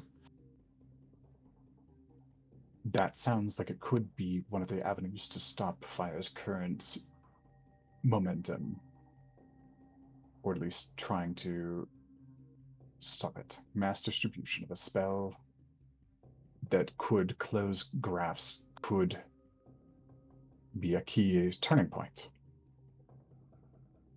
We also have, admittedly, we're not sure how connected it is, but let's call it a loose end at the moment. These quarry that have shown up.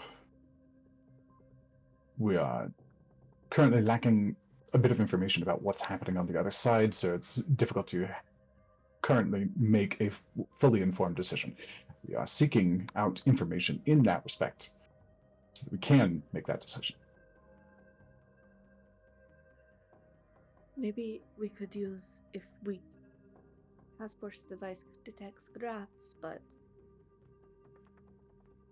is there has to be a way to engineer a similar device to track a certain type of creature.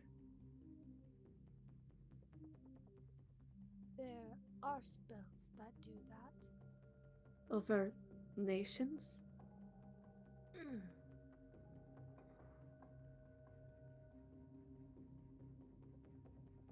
Tro does the awkward lean back. I'm assuming Haru said that. Yeah, Haru. He said just that. kind of The- leans the back and first word looks. she's spoken this Yeah. entire conference. Actually, he wouldn't. Randar's next to him. He just looks over Randar.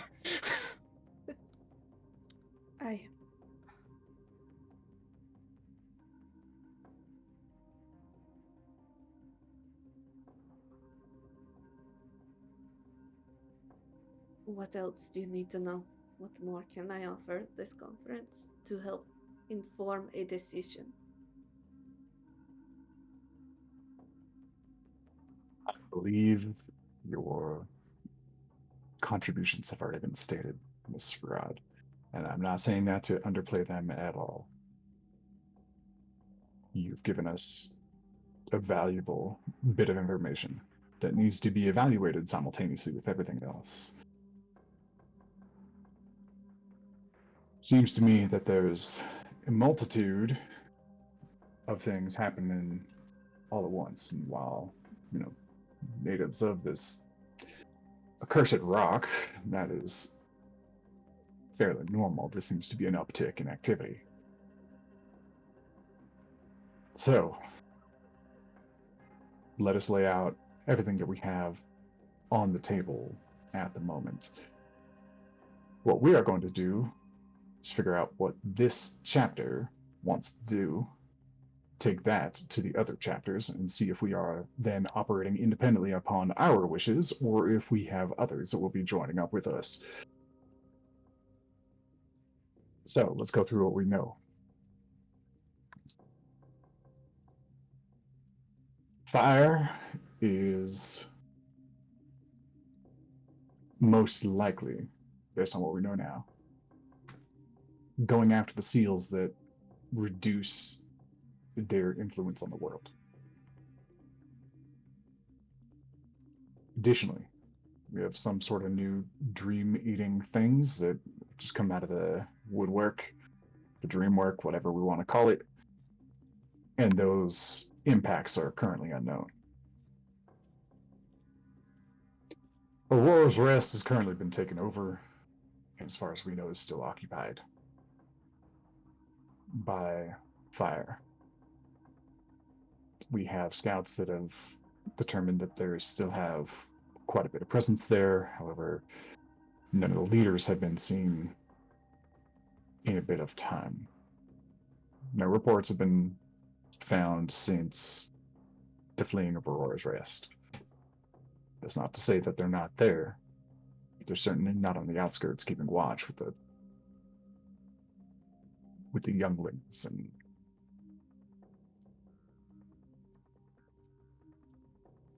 additionally, we still have all of our other hunts, our normal routines to be going through. There's value in that, not to be just downplayed at all.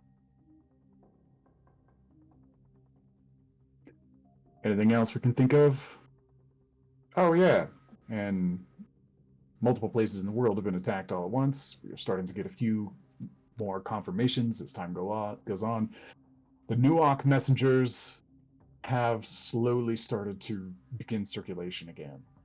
Something that was preventing them from working for a time, or perhaps there was just too much chaos and they were overburdened.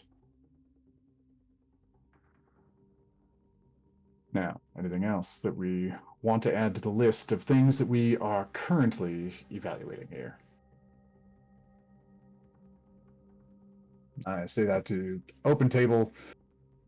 Let's discuss what we know so we can compare them instead of a plan.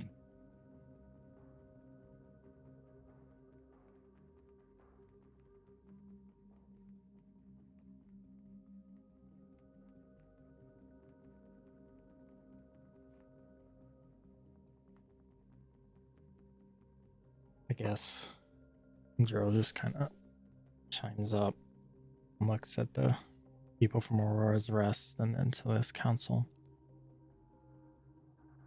I'm assuming the conversation of what the costs would be to retake Aurora's Rest has not been discussed yet, has it?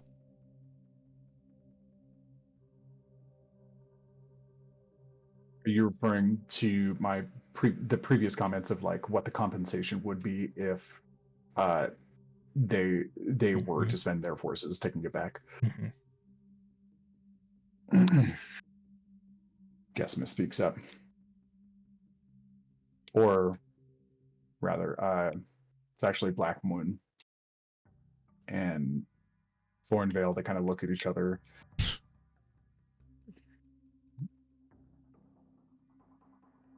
Some of the other counselors have been identified as being in other chapters or elsewhere in surrounding areas. And the authority of the council is currently scattered and broken, unsurprisingly. Who's to say that the two of us can't say one thing and have it be negated by another? But there have been some discussions of it. The expansion of Allegory into Aurora's Rest is less than desirable. It is far more desirable than leaving it in the hands of those ashen filth. As such, we are currently considering the possibility of annexing some of the territory to Allegory in exchange for their services. Perhaps migrating a few of their more magically inclined chapters to Aurora's Rest. Essentially, perhaps adding on a few more towers as permanent research stations there. Can I roll insight to see if this was her decision or Black Moon's?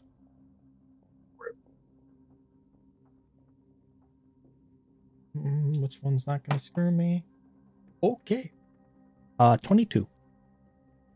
22. From what you know of Thornvale, this seems to be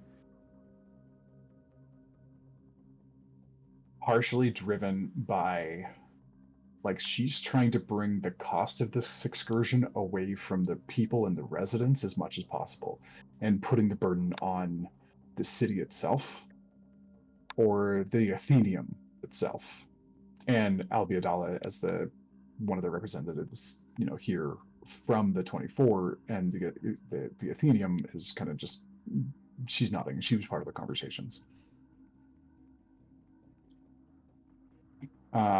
With a 22, same as always. You don't trust Black Moon, but you know he's pissed. That's for sure. That's easy. But the man's demeanor. From what you know about him, lying is also is just as normal as breathing to him. If he had a passive deception stat, it'd be massive. So you don't trust your read on him at all. Dro will chime up. 2 questions. 1, these conversations that you talk of, you don't mind me asking who was all a part of them? I would assume the council members.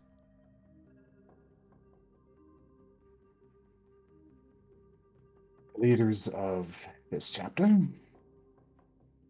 as well as those who were from Rose Rest. Our representation is currently sparse. So we're making do with what we have. We'll bring the collective ideas here. And hopefully, as we gather our thoughts at the book to consult all the chapters, there are other counselors there, and we can gauge their thoughts as well. Okay. Question 2. Why is he making these decisions? And points directly at Black Moon. You damn whelp. You aren't so ignorant as to believe I don't have pull or control over a certain amount of the city. Trust me, I know. So does everyone else. So why question it? Because it's my home. I would rather the people that I know actually care about its people make the decisions. Unfortunately for you, boy, that's up above your pay grade. Right. Dro does make a good point. Not all representatives were included in these discussions. Yes, that's true. You did elect to go be a part of the resurrection. You are welcome to join us, Cressida. You have as much say as I. Albeit Allah speaks up.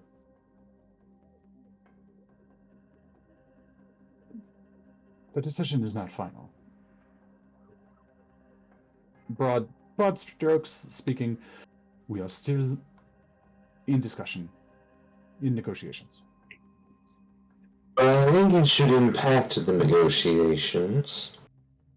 Knowing that Margo happens to be a part of this group, and since she is the only one who knows how to do things, well, I feel like that gives us at least a little bit of leverage here.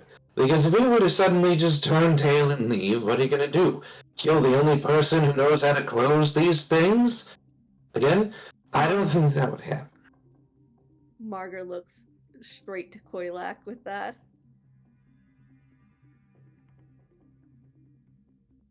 No, I think it would be better, perhaps, to consider the fact that what Margo is offering, Protector says, completely speaking for someone else here,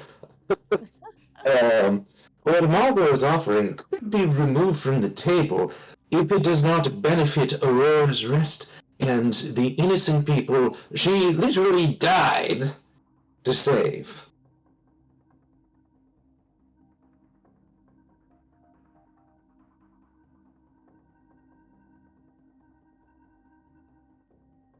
Tro Yeah. just looks down at Randar.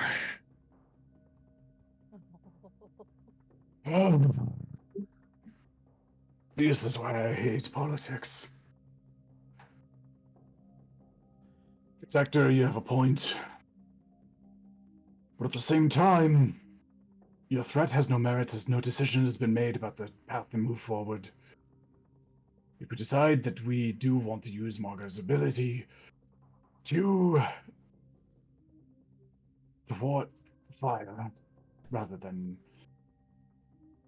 Allegory just hunkering down and minding its own business, if they decide to turtle up, then your threat holds no weight.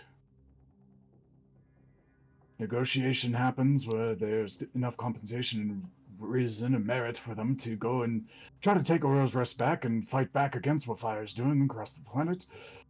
Then the threat has merit.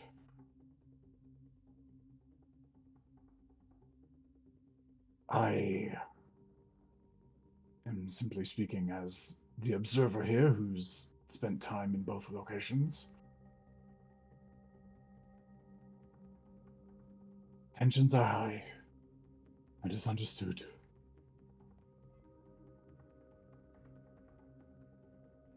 I think all of us here are eager to find the solution that works out best for the most people. It would be naive to say that there is not opportunity and moments of power to grab here for whoever is involved. We are talking about a political event happening globally, there is always power plays involved. Let's stop deluding ourselves and thinking otherwise. We are simply here to decide what our direction is going to be. This is an open discussion about which way to go. We have not yet cast any votes to make that decision. So before we start pointing and blaming, let's at least understand what we are voting towards and understand what items are on the ballot. I think it is fair to note, and I don't think anyone here is naive enough to not realized it yet, but I have my own people to report to as well. Naturally. Speaking of people, Yaslin looked at hers like, I took some damage. Ooh! You'll be getting yours credited. Shush. Mm. But this is obviously not about us. Now Margo's going to issue. Hold on, let me see if she does it. Okay, Margo's gonna look at Black Moon directly and say, there are other entities out there who could be of assistance.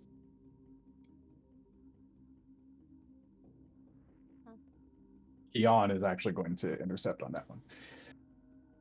Yes, you're right. And everybody in this room is aware enough not to make this widely known, I assume. But if you're here, you're not an idiot. Mostly. I actually had to check her int score real quick. Joe's gonna lock eyes with him when he starts talking.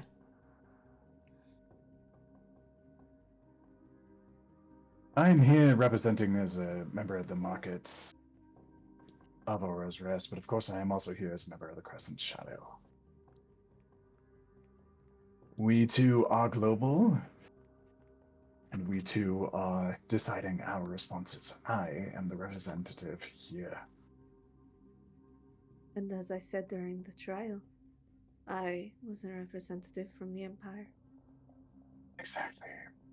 What we decide here is our ripple in the greater lake. We'll make a decision, others will make a decision, and 10,000 decisions are being made across the world as we speak right now.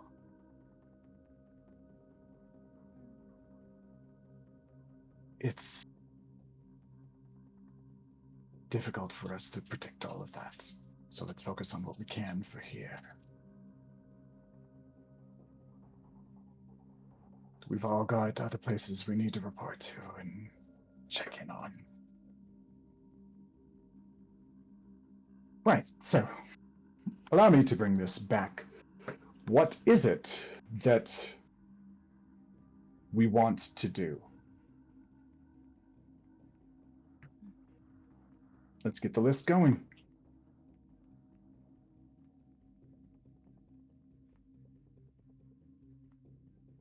Joe's just gonna kind of look around at people. How does this work exactly? Do we just like say sorry, I don't know how this works. Do we just say something out loud and we all agree or disagree on it? Or That's typically how these things work, yes. cool. Okay. It's like you can tell Ingun like wants to explain more, but also is like, I think it'd be a waste if I tried. Dro would literally make eye on contact with him and Yaslin? just Probably on Yaslin. She just is like, I don't know how this system works. Like I think Margo's growing increasingly impatient. Wow, English hard. She's just gonna start listing things. Well, we need to figure out how we're going to fight fire. Perhaps we should start with building a system to track the grafts and educate your people on how to close the grafts, while also mounting an offense to retake Aurora's Rest. Then there's the core. You said you're hunting, figuring out how to stem whatever damage they're doing to the waking world. Shall I go on? I thought we already covered this at the beginning of the meeting. Are we just talking in circles now? Is that all we do now is talk? It's been an hour and we have done nothing. Biggest It is fucking smile politics. is on Dro's face. Welcome to politics. Dro's gonna look at him and be like, "Told you you'd like her." Are we? I feel like we're all Yes. in agreement. Something has to be done. Yes, something has to be done.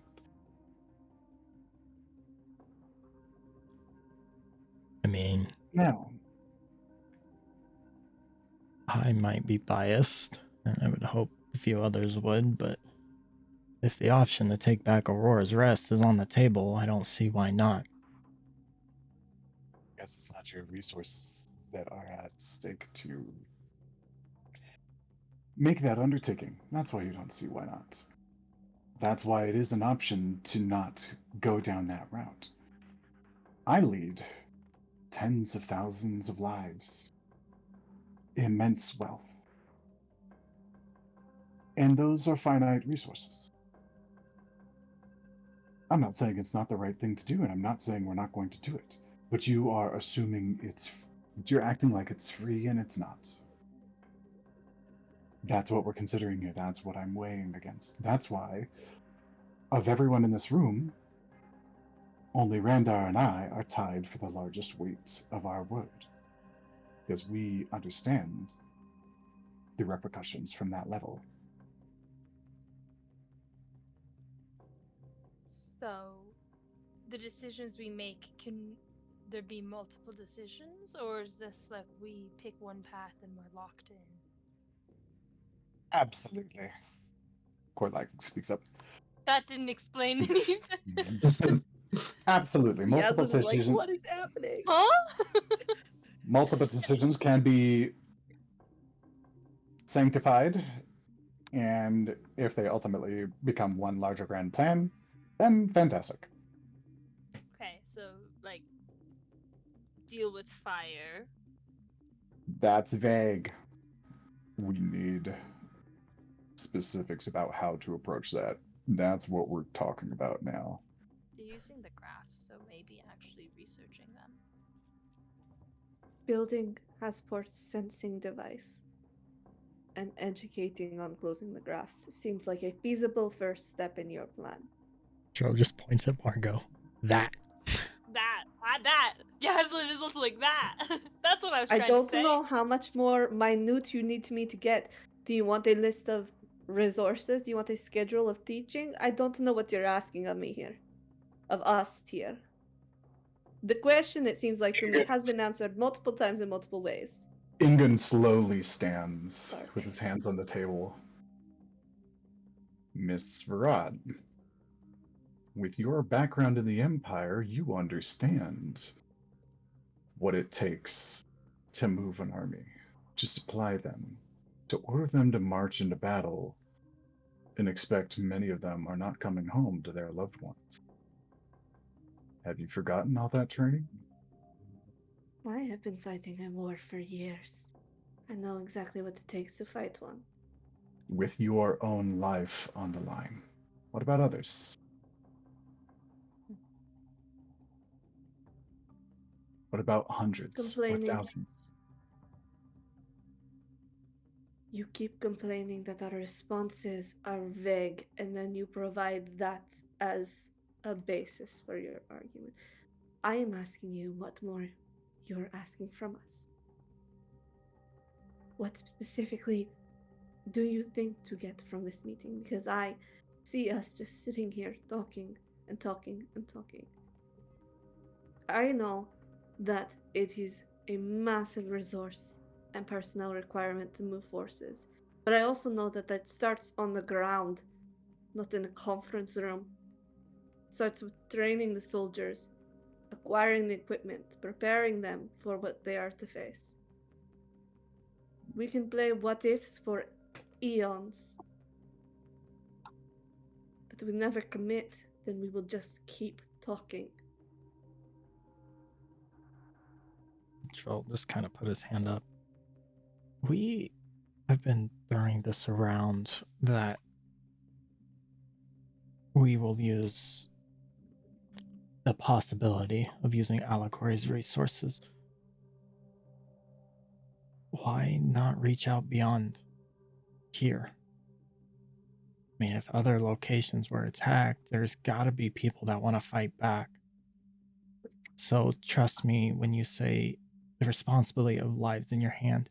I'm learning what that means very quickly, and I understand you want to protect your people. I respect that. I hope you see I would want to protect the people of my home as well, or what's left of it. So why are we only limited to here's resources? In the end, if fire gets what they want, it's gonna burn everything. They don't care who you are.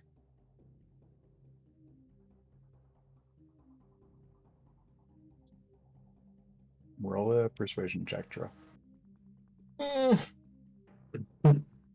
didn't the sorcerer do this? I You're don't the know. one I've been giving trying to speeches. persuade. I Because gave so many Margo's speeches. I gave so many Margo's speeches. That's an about- 18. I never get asked for a persuasion check. It's always Warden or Dro. Never. Go ahead and get one. I will say the DC is high because Margo's kind of coming off as like somebody who's barely half baked at the moment, so her words are not I mean, landing yeah, great. valid Well- argument. Mine's an 18. 18. Okay. Yeah, go ahead and give me a persuasion there. 27. Woo!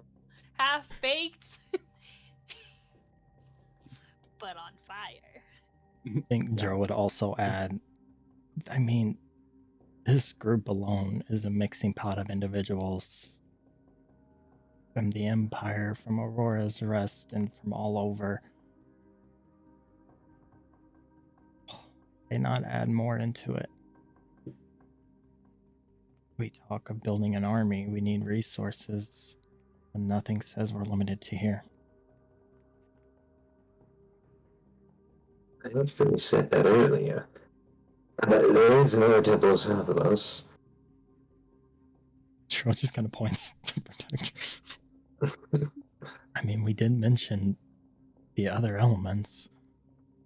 I'm not an expert, but I don't think they'd be happy with fire getting the power that it does.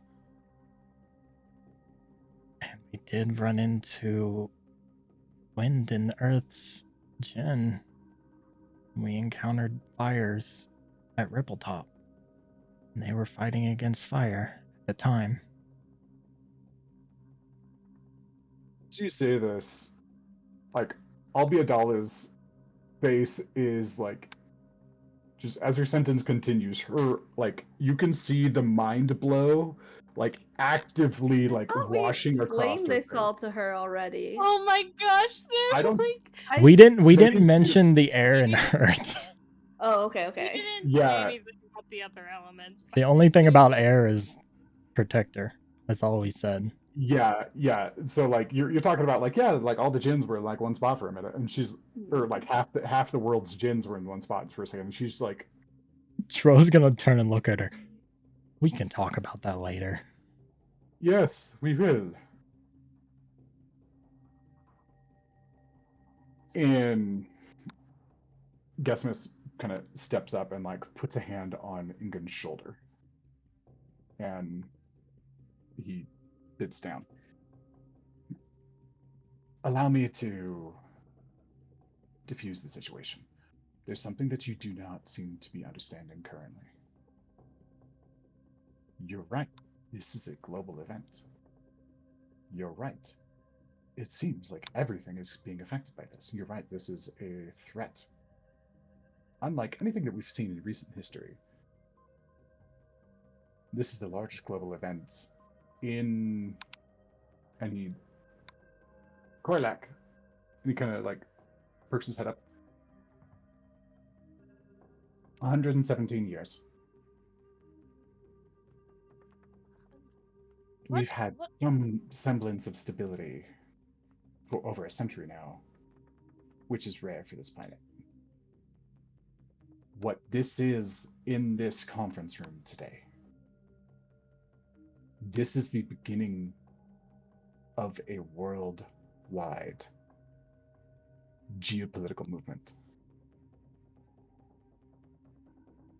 This is not today.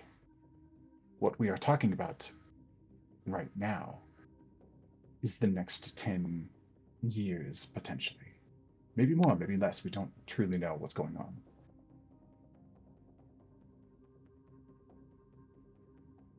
Getting allies across the world does not happen overnight. It does not happen through simply sending a Nuok message and saying, hey, let's all fight fire together. Yeah? Cool, thumbs up. Coordination, planning, manipulation, tactics. It all goes in. That is why we cannot be hasty here. Is that much understood, at least? That this is so much larger than what we're doing in this room. What we conclude in this room goes to a larger room that is the collection of all of Allegory, not just my chapter. What all of Allegory decides is then the combined response that we provide to other nations, other powers. What we decide collectively is then put against what the remainders of the Council of Aurora's Rest have. This conference room is a link in a chain that is potentially hundreds of meters long. And each link is important. None of those links can be half-hearted. That is what we're doing here. That's why this is valuable. So I do apologize if we are speaking in circles. But sometimes it's worth repeating something so that we have made sure we've gotten all the details out of it.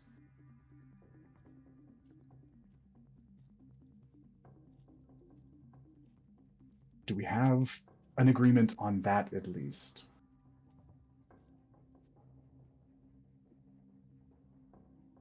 Joe just shakes his head and sits back in his chair.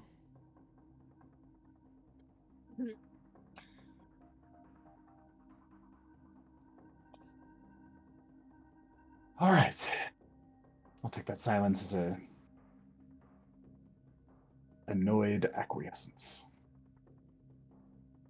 which is fine. Now, allow me to dispense with some pretenses. This threat is real. We see it. The information you've provided and the bits of information we're getting from the other chapters and other places around the world are screaming that this is massive in danger. We don't yet know the timeline of what's going to happen on their side or what the timeline is that we need to respond on. Response must be given. I personally, as the leader of this chapter, do think that it is worthwhile to retake Aurora's Rest. Using the machine of Hassports that can detect graphs, using Margo's ability to close graphs, it is possible that we could create a bit of a response team that can quickly navigate the globe, find those locations, and shut them down.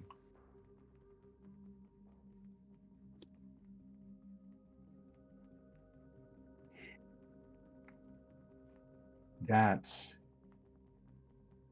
personally seems like the most necessary piece of this puzzle. to me.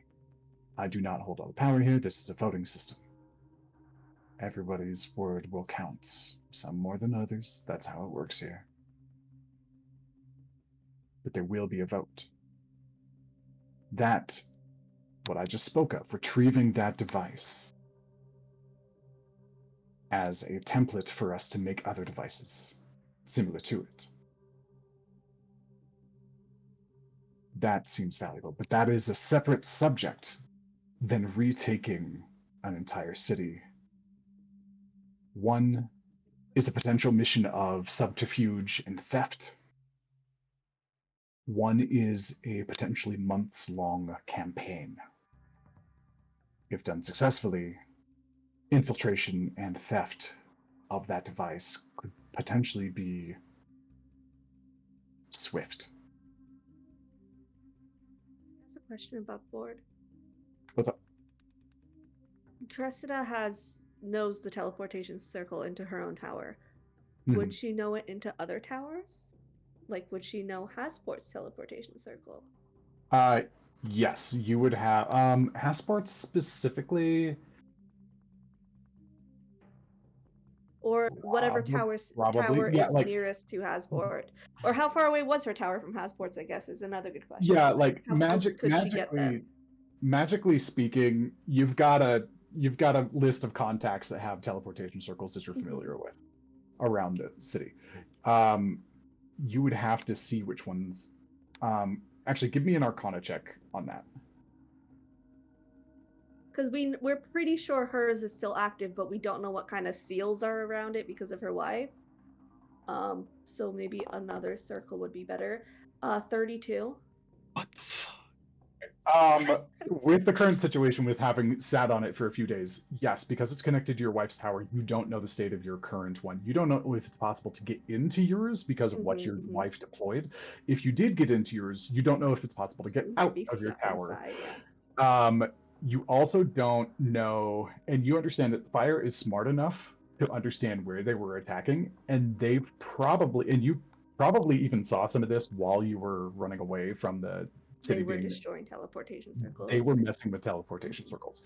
So there's a very high likelihood that some teleportation circles in the city are still functional. Whether or not those are traps or ambushes or just ones that happened to be overlooked, that is the question that's up for debate. So it is likely to still teleport up there. It is a risk, however. But it would, if the risk pulls off, you would get yourselves behind enemy lines quicker. Really good intrusion sleight, yeah. It could be really good. It could also be really bad, depending on really bad too. What the chances are of like which one you picked. Okay.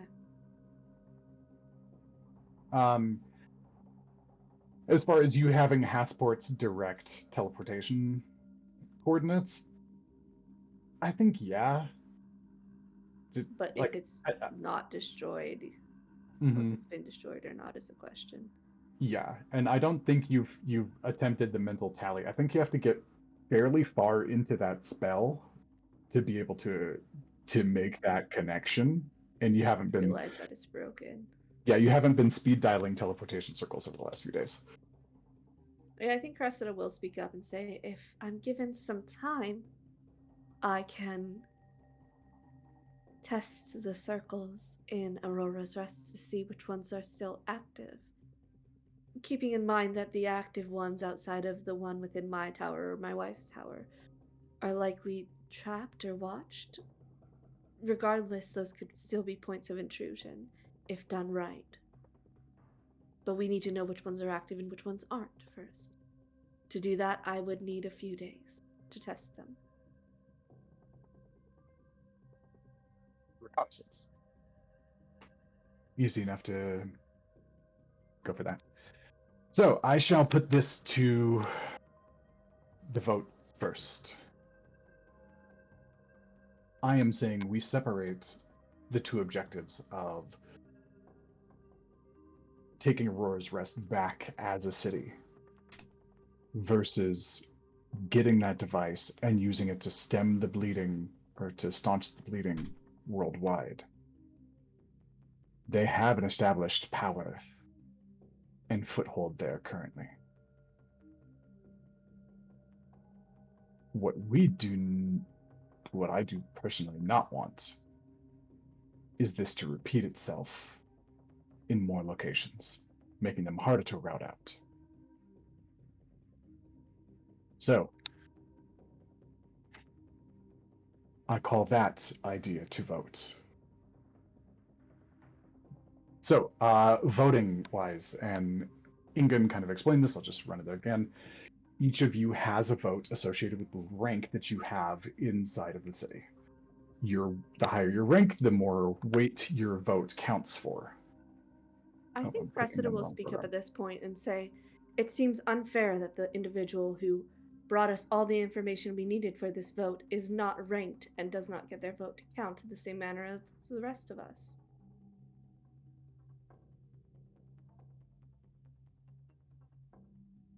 Unless you intend to grant Miss Forad an honorary rank.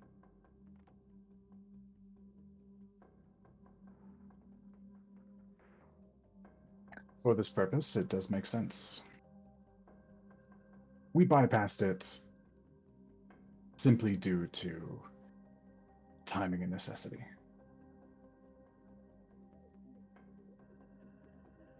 And he kind of looks at everybody around the table.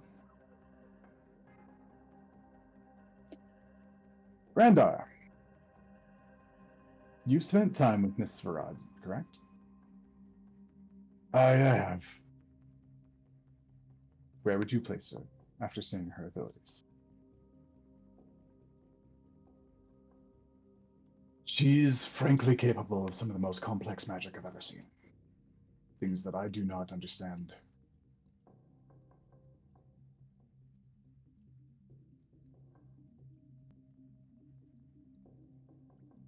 We should not rank her any lower than...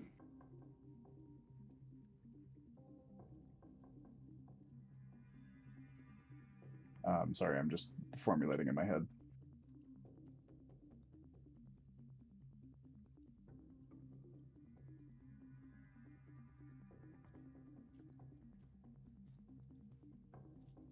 She is a fulcrum to all of this. And she is in the middle of it, and she has sacrificed greatly already. Wing.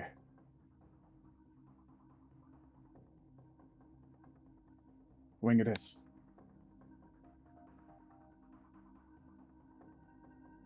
Which is the highest rank of anybody in the soldiers. Damn. Nice. Joe just looks at Randar and smiles.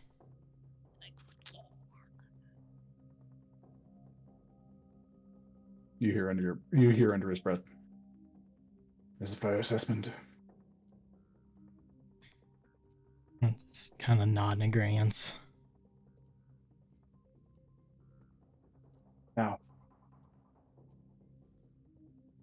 those in favor of retaking Aurora's Rest as a whole, please vote now. Above board, what's the other option? Yeah, above board, what are the options? Yeah, The what other are option, the other option is to separate that, and he's not saying we'll never take Aurora's Rest back, but to separate it away from the get the device from Hasport's workshop. Like, use a stealth mission to go get that back, or to go get that as like the first operation, rather than cool, let's get everybody we can and like go march the army. Okay, so above table, the stealth mission, if it goes well and they don't get caught, would not only give us the device, but it would also be a scouting on the exact setup of the enemy in the city. If it goes wrong, it ruins any element of surprise we would need for an assault. So, not It's great. like, do we full assault? And or hope do we the go element for of surprise is in specific our favor. objective? Mm-hmm. And the stealth mission, if it works, like I said, would provide a ton of information on the city's defenses, its setup, its status. But that's only if it works and we're not detected. We'd have to pick. Probably have The stealthiest of stealths. who are designed for stealth. So not my paladin. Probably not Yaslin, to be fair. Probably but not I mean, Yaslin. ugh.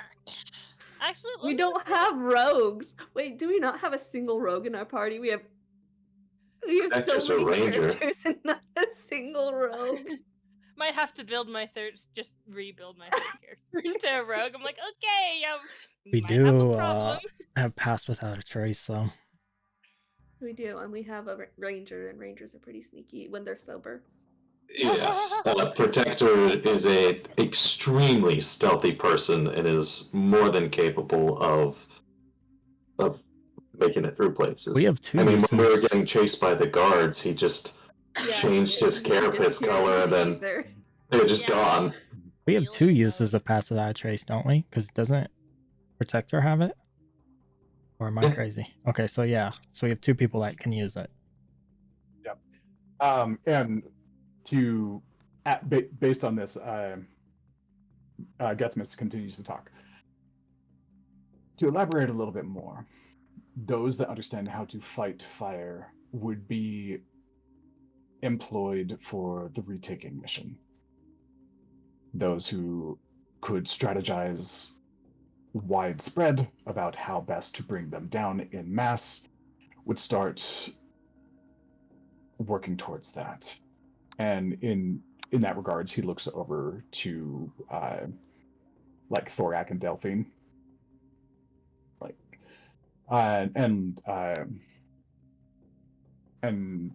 he says, and also like a couple of other people like around the table. So he kind of like designates like one set of the group that's there would be the go kick in the door group, and then like the stealth group. And he says anybody that knows the ins and outs of Aurora's Rest, how to navigate the city itself, would be welcome in that group. Anybody who has a predilection to stealth. And he says, Barrick would head up this team for the infiltration mission. He has both physical and magical skills for sleuthing and getting into places that people don't want him to be. Also, if you get in my office again, I'm going to slap you upside the head. That was like 3 months ago. So the first vote is for an offense. Yeah, and the an second vote offense is for versus... stealth. Okay. Yeah. How would you like us to go about that? Do you want us to type it into chat? Like the general chat? Which our characters are voting for? Yeah, go ahead and type it into general chat, and it's like everybody's just like gonna do like a raise of hands. And go ahead and vote for all of the characters that you have. And while we're doing this, let's go ahead and take a break, and we'll kind of wrap the night up with the results of the vote and like the discussion that follows that. Yeah. Yaslin voiced that thought, or is she waiting for the results? Oh, she'll totally. Yeah, I mean, like as she puts her vote in, she's like, so what if we did like a frontal assault still, but the people who would probably be better at stealthing, maybe we have a small group go in specifically for passports material. I mean, it would be better cover for them if shit hit fan. So resuming back to actual play. Yeah. She voiced it. Gutsmith stands up after doing a quick tally. And actually, one sec.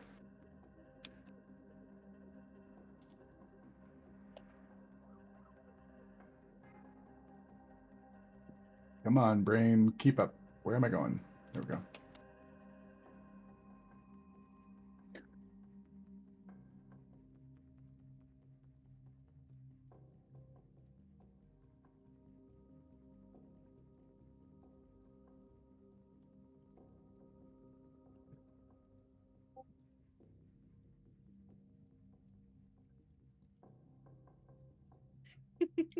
All right. Okay. I love that.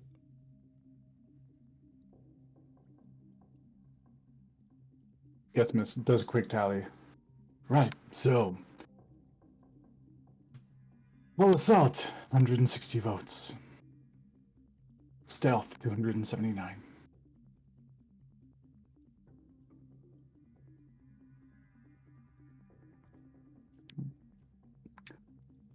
Any additional thoughts at this point? I think at that point Yasmin would pitch in her idea. Yeah. It's not a bad idea. The details of what this assault would earn for allegory are still being ironed out from your Rose Rest side.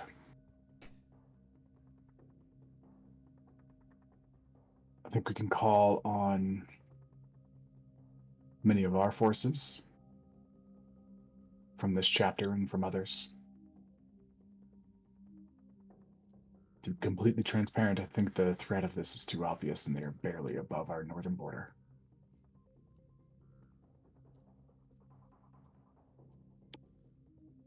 Like having a neighbor that just moved in and is steadily holding the spell fireball next to your bedroom window. It's not a good feeling. Instinctually, Joel looks at Margo. Which, um,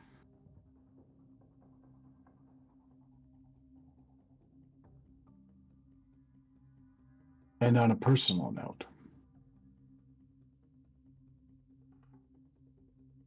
I don't like the idea of somebody coming in and bullying the people that I'm near. It drives me nuts.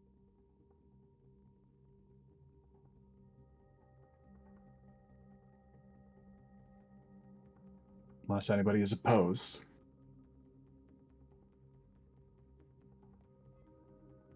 Full assault while splitting a stealth team off to retrieve the most important portion of the mission. Any opposed to that?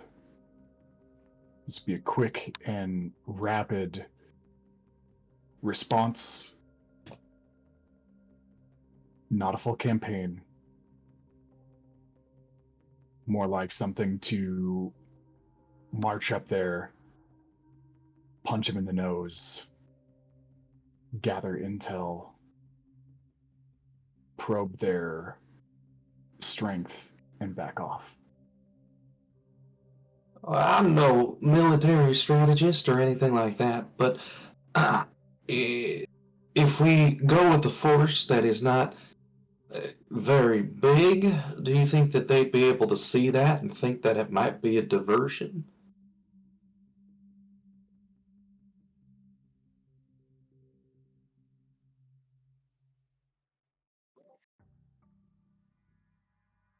Depends on the speed. Ingun kind of speaks up.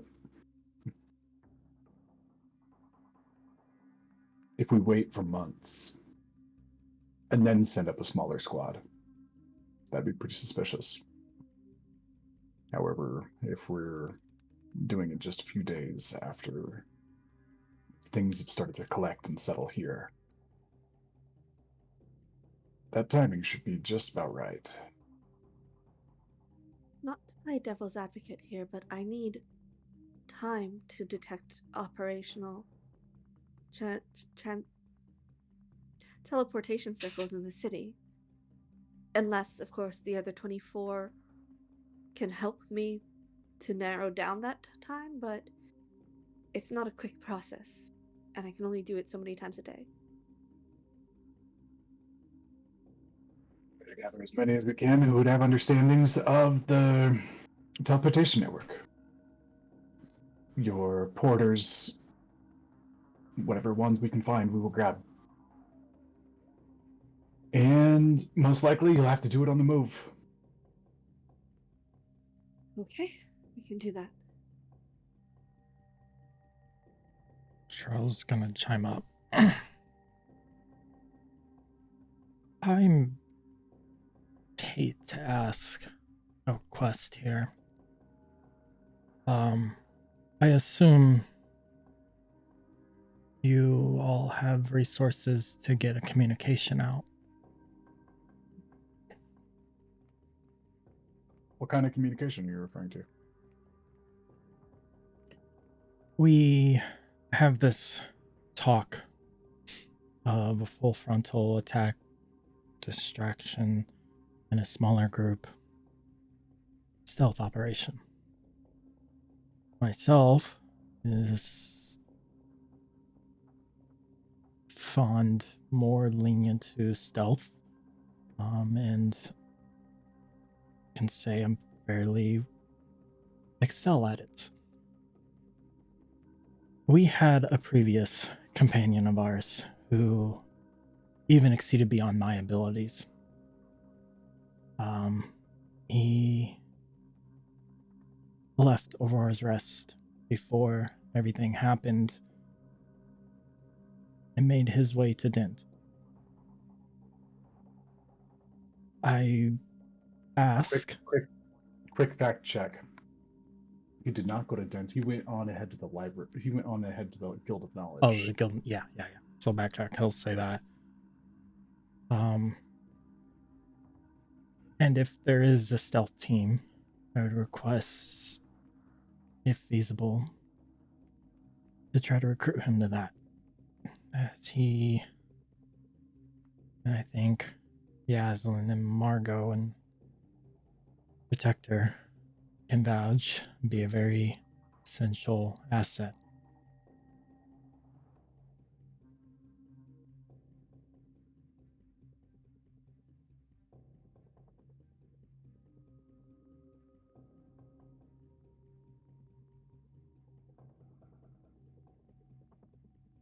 Sorry, was that the end of the sentence? It felt like there was more incoming. No, it's just Dro's asking if they can get a hold of him. He knows where he went, and if they have these resources they speak of. Assuming he's in a place where they're reachable. That's fair. We can do that.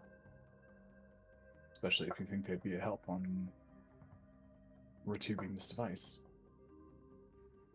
That I can assure he would be. He's an interesting individual, per se. And if you need a little bit of a bribe, he's a huge fan of gold.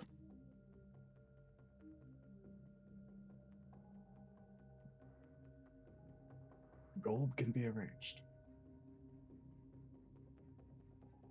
The individual you're looking for, his name is Seamus.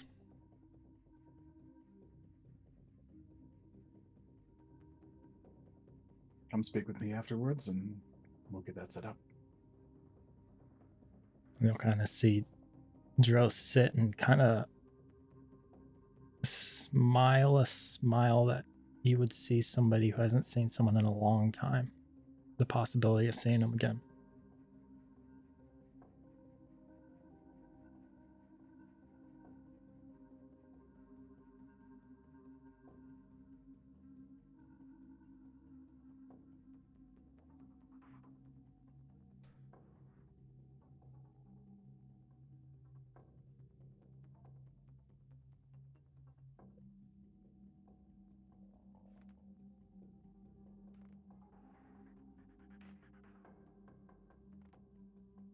So,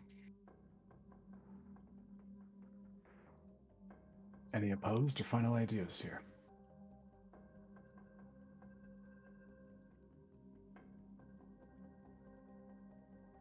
Then with that, this meeting is concluded. We will continue to update the group on information as we gather it, both about the quarry, about other world events, what's happening outside. And we will begin mobilizing a quick response team. In the demonstration of my spell, or whatever qualification exam you need. That's not Margo's voice. We leave in 3 days.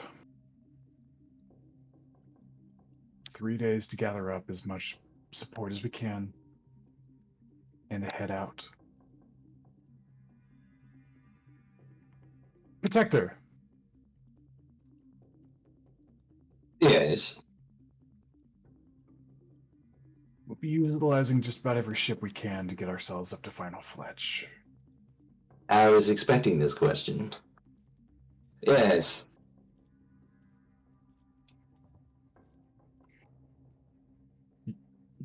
Barrack speaks up.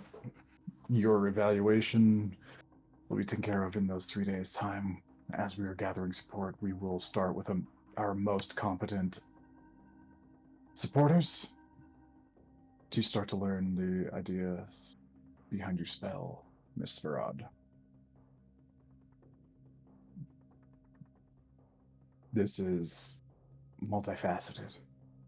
Some of you have plans to make, some of you have people to mobilize, some of you have equipment to draw up, or supplies to gather.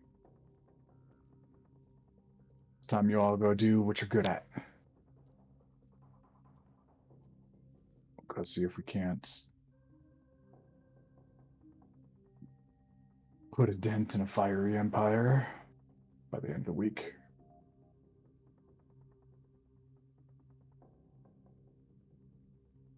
Everyone is dismissed. We'll see you soon. And with that, the room starts to wrap up, the conference being over. You are welcome to mingle about, talk to people, have questions, whatever it is that you would like to do at this time.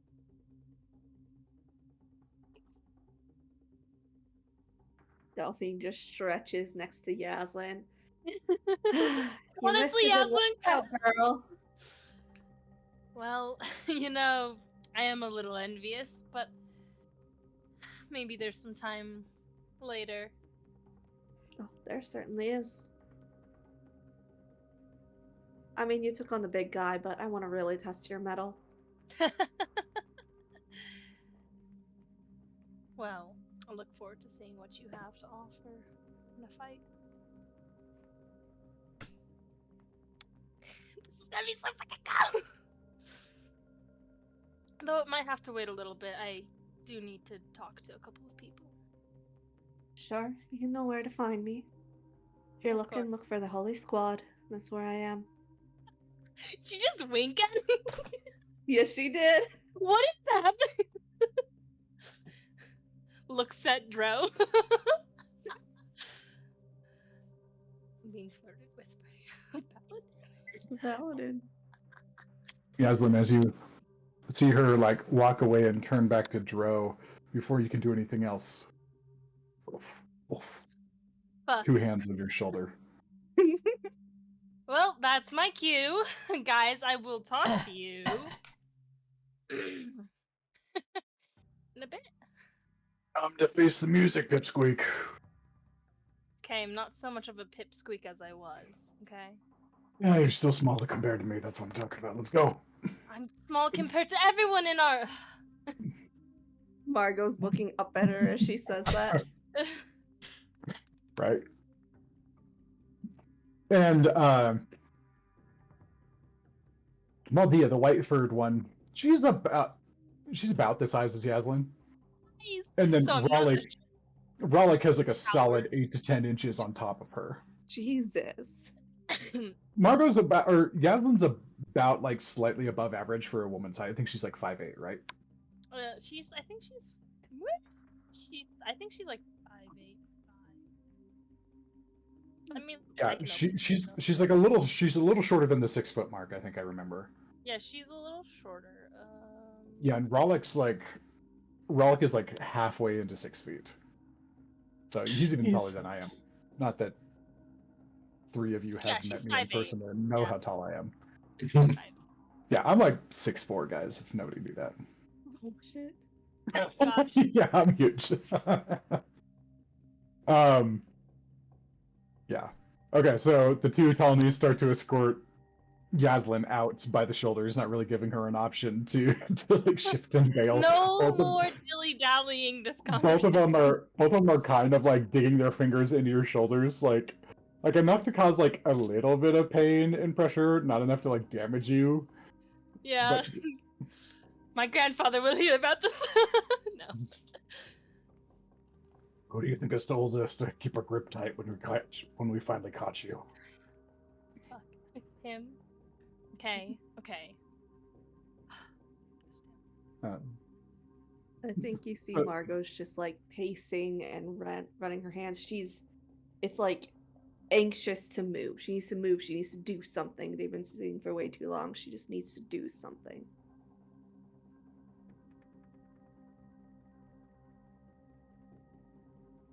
Ro's gonna do a couple things. Clocking that, he's gonna pull Margo over to Lunith and Cressida. Just leave her there to talk magic. Wow. No words, just leaves her there. And then he's gonna go find what's her name? It's Albadala Abiyadallah? and have a conversation with her.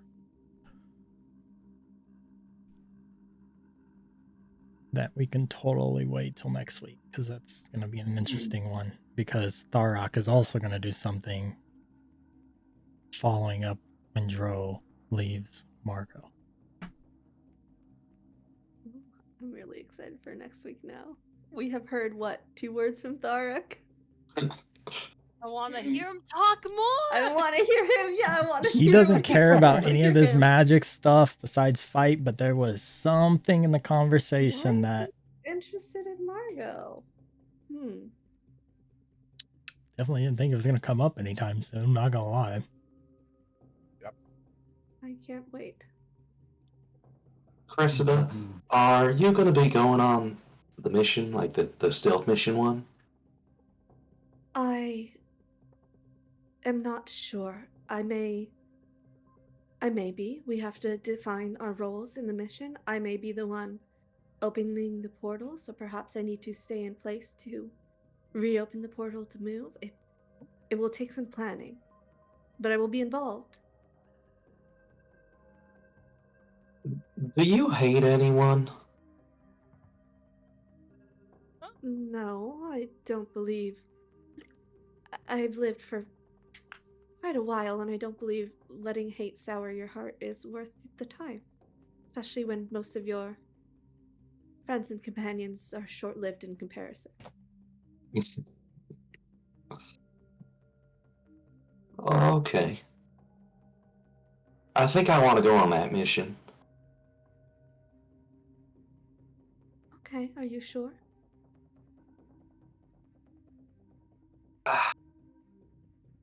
I don't know if you're like a heart-based person or a brain-based person, but my heart is telling me that that's the right thing to do, to go and to help and to provide what I can, and my brain's saying that's probably not a good idea. But for most of my life, I've always followed my heart. Well, I guess it's steered me wrong at least once, but most of the times it doesn't steer me wrong. Well, I believe in a healthy balance of both. For now, though, over the next few days, of course, depending on what Miss Fora teaches us, we may be able to assist with closing grafts as necessary, or whatever manner we're capable of helping. We'll define those roles as we can solidify the plan. But there will be a role. No doubt, there will be a role for you. And like I said, a healthy balance of heart and mind goes a long way. All right. I'll try and keep that in mind from now on. There's a lot of people that weren't very balanced in the coven. But, you know, at least my mom was. I am sorry that they may be gone. We may still find some of them, though. There's hope, and everyone can learn from their past, from their mistakes, if they were misguided before. Perhaps you can be the one to guide them to a better path. Well, I appreciate the kind words, but um, I saw each of them die myself. I don't think they're quite like Miss Margo here, where they'd be brought back because they're powerful. We're not gonna find any of them. Maybe we'll find my ex-boyfriend, but probably not anyone else. God. Well, my condolences if it's worth anything. It is worth something. Thank you. And I think she turns to look at Margo. Lunith will also just... Abandoned by Dro. With strangers.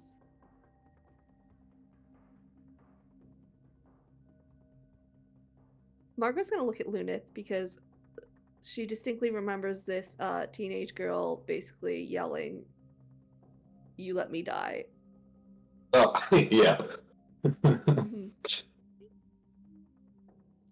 I believe they said your name is Lunith. I am sorry. I was not able to stop the graft in time to stop Bloom.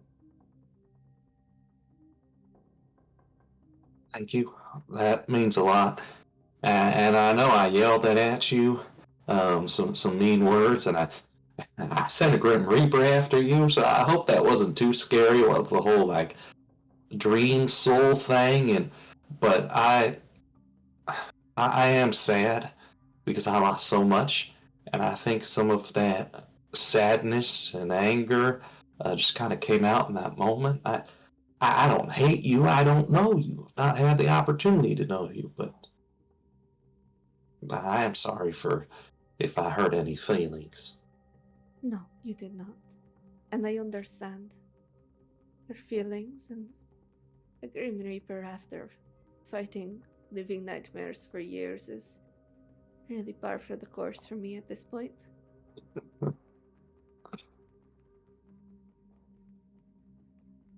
And Cressida speaks up. God damn it. That's why I don't like giving. Yeah, you're going to have to tell me more about these, the dream plane and the living nightmares and the spell, and she's just gonna keep going until somebody stops her as she just rattles off the list of things she wants to know from Margo. Lunith is not stopping her.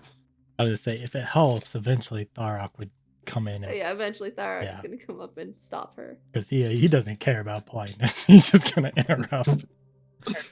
You are speaking to me now. We were having a good discussion. Why are we stopping?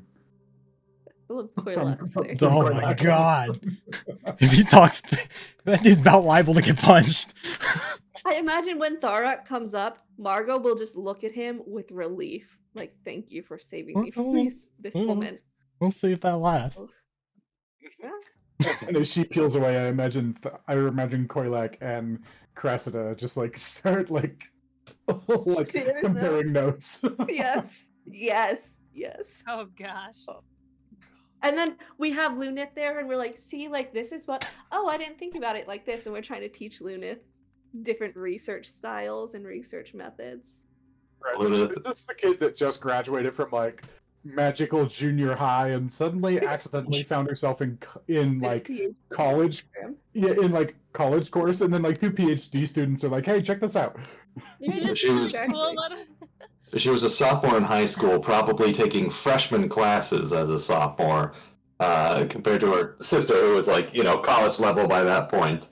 So she's definitely going, okay, now when do we like dance naked under the moonlight and chant for 6 hours? That sounds like PhD students are like, well, look at the scientific method. What is science? that is just gibberish on a page. The I do wanna- scientific method. I want to backtrack. When Dro left Margo, I think he would have been snarky and whisper in her ear, "Make friends." Ah, The same ooh. snarky that him and Margo used to have. She I forgot who she was. She would not have responded at all.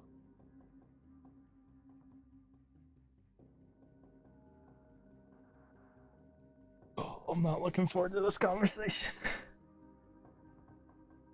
You don't want to do it now? You want to do it next week? No, the Dro one. Oh, the not the Dro Tharok to one? Dro conversation. Yeah. This is one that needed to have a long time ago, but never did. Are all these conversations are half these conversations still happening in this room? Probably. Oh, yeah. They just pushed over to little groups. Okay. Oh, yeah, that's how all of these things go. Duh. We left. Yeah, yeah, okay. Yeah, okay. Well, I just realized Joe would have had to have passed Victor. Mm. Oh, I put my dice away.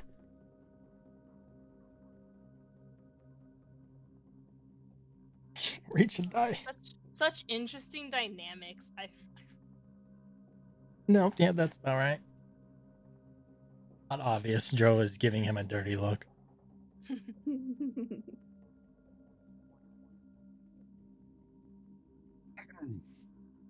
How close are you? Joe? Mhm. He wouldn't have How gotten close is close. He doesn't want to be anywhere near him. No.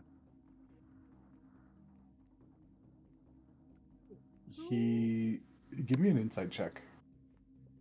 He's definitely giving you a look. Who would have the list of locations that have been confirmed to be hit? Who would likely, based on Haru's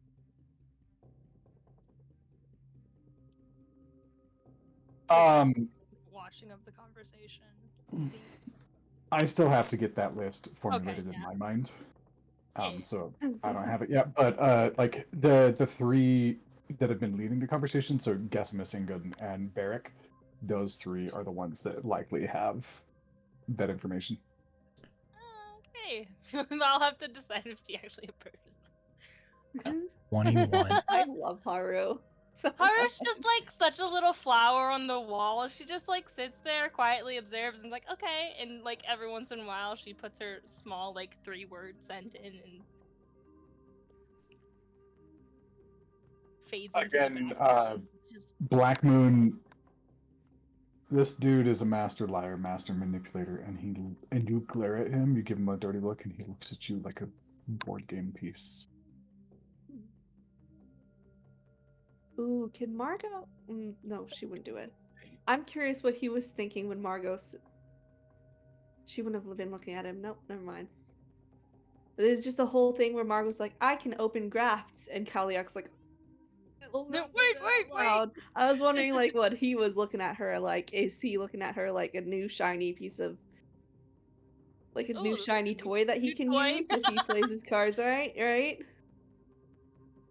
He has access to this power. So you guys don't know a whole lot about him besides just Joe saying he was sketchy. Oh, this is above the table curiosity. But above table curiosity, because Haru's definitely flower on the wall, paying attention to everyone, kind of trying to get the feel. You guys would he notice people's reactions to Margo's opening her mouth on? Oh, by the way, I can open grafts potentially. Because she's gauging Haru is somebody who gauges. So Margo said I can open grafts, and Koilok's like, oh no, don't do that. Shut up. Haru has really high insight. So would she have noticed anyone else reacting? Naturally threat detection person. Rolling back to that, Margo, give me either Margo, give me a performance check or a deception check. Because I think the question was more she said it, and then Koilok immediately thought, oh, she can be turned into a weapon. How many other people immediately thought, oh, she can be turned into a weapon? Yeah, so Haru's just wants to gauge who seemed like they took interest the most in. Jesus. Okay, cool. Margo, you don't. Nobody in the room tracks that anything happened between Corlock and Margo. Telepathically. Yeah, no, that's not. No, I'm using. I'm Okay. doing two things here. Is Okay. nobody saw Margo like suddenly turn to him, even though there was no words being said. Mhm. Haru, with your 21,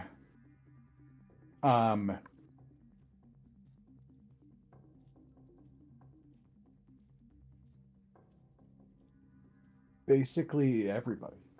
Everybody. This is a room of powerful players.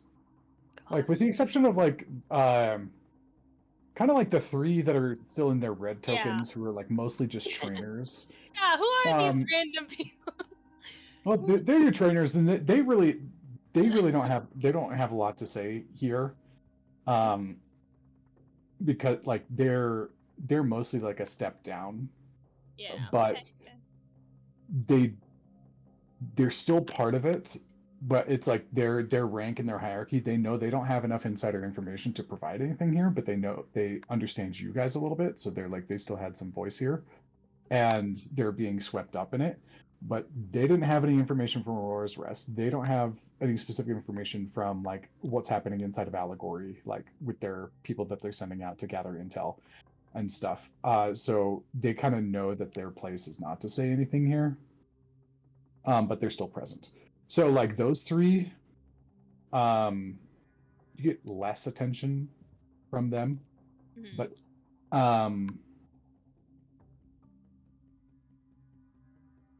Like, who was the quickest to like seem to return back to the normal conversation, and who seemed like they lingered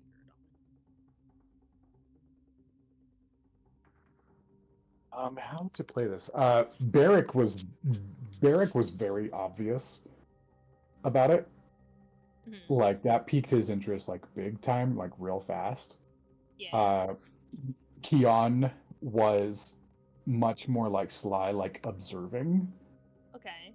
Tillis seemed enthused. Okay. Albiadala looked like she was running math equations in her head as soon as that was said. Yeah. Calculations. Yeah, Calculations. All calculations. yeah, she went into like research overdrive. Victor just looked at her for a moment and then kind of like went back. Okay. And Thornvale was sort of puzzled. Okay. Yeah. And then Ingen probably gave the least shit. He's like, what ifs? Okay. Yeah. And then Getzimus, you saw all like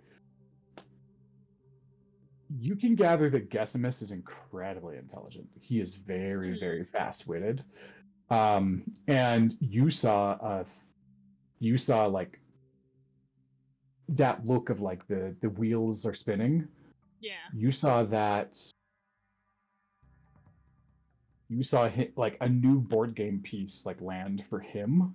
Oh. And he was Testing all the moves out with it. Yeah, he was testing all the moves with the new thing. Got it. Not necessarily. Well, let me see here.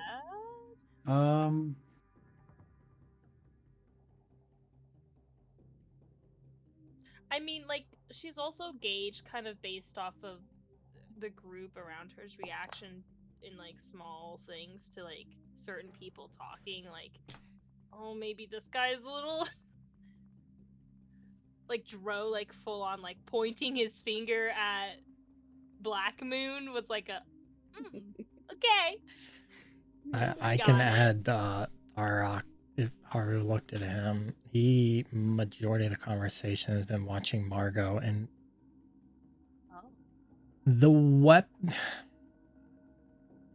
that statement would probably kind of confuse him for a minute, but he doesn't stop his focus.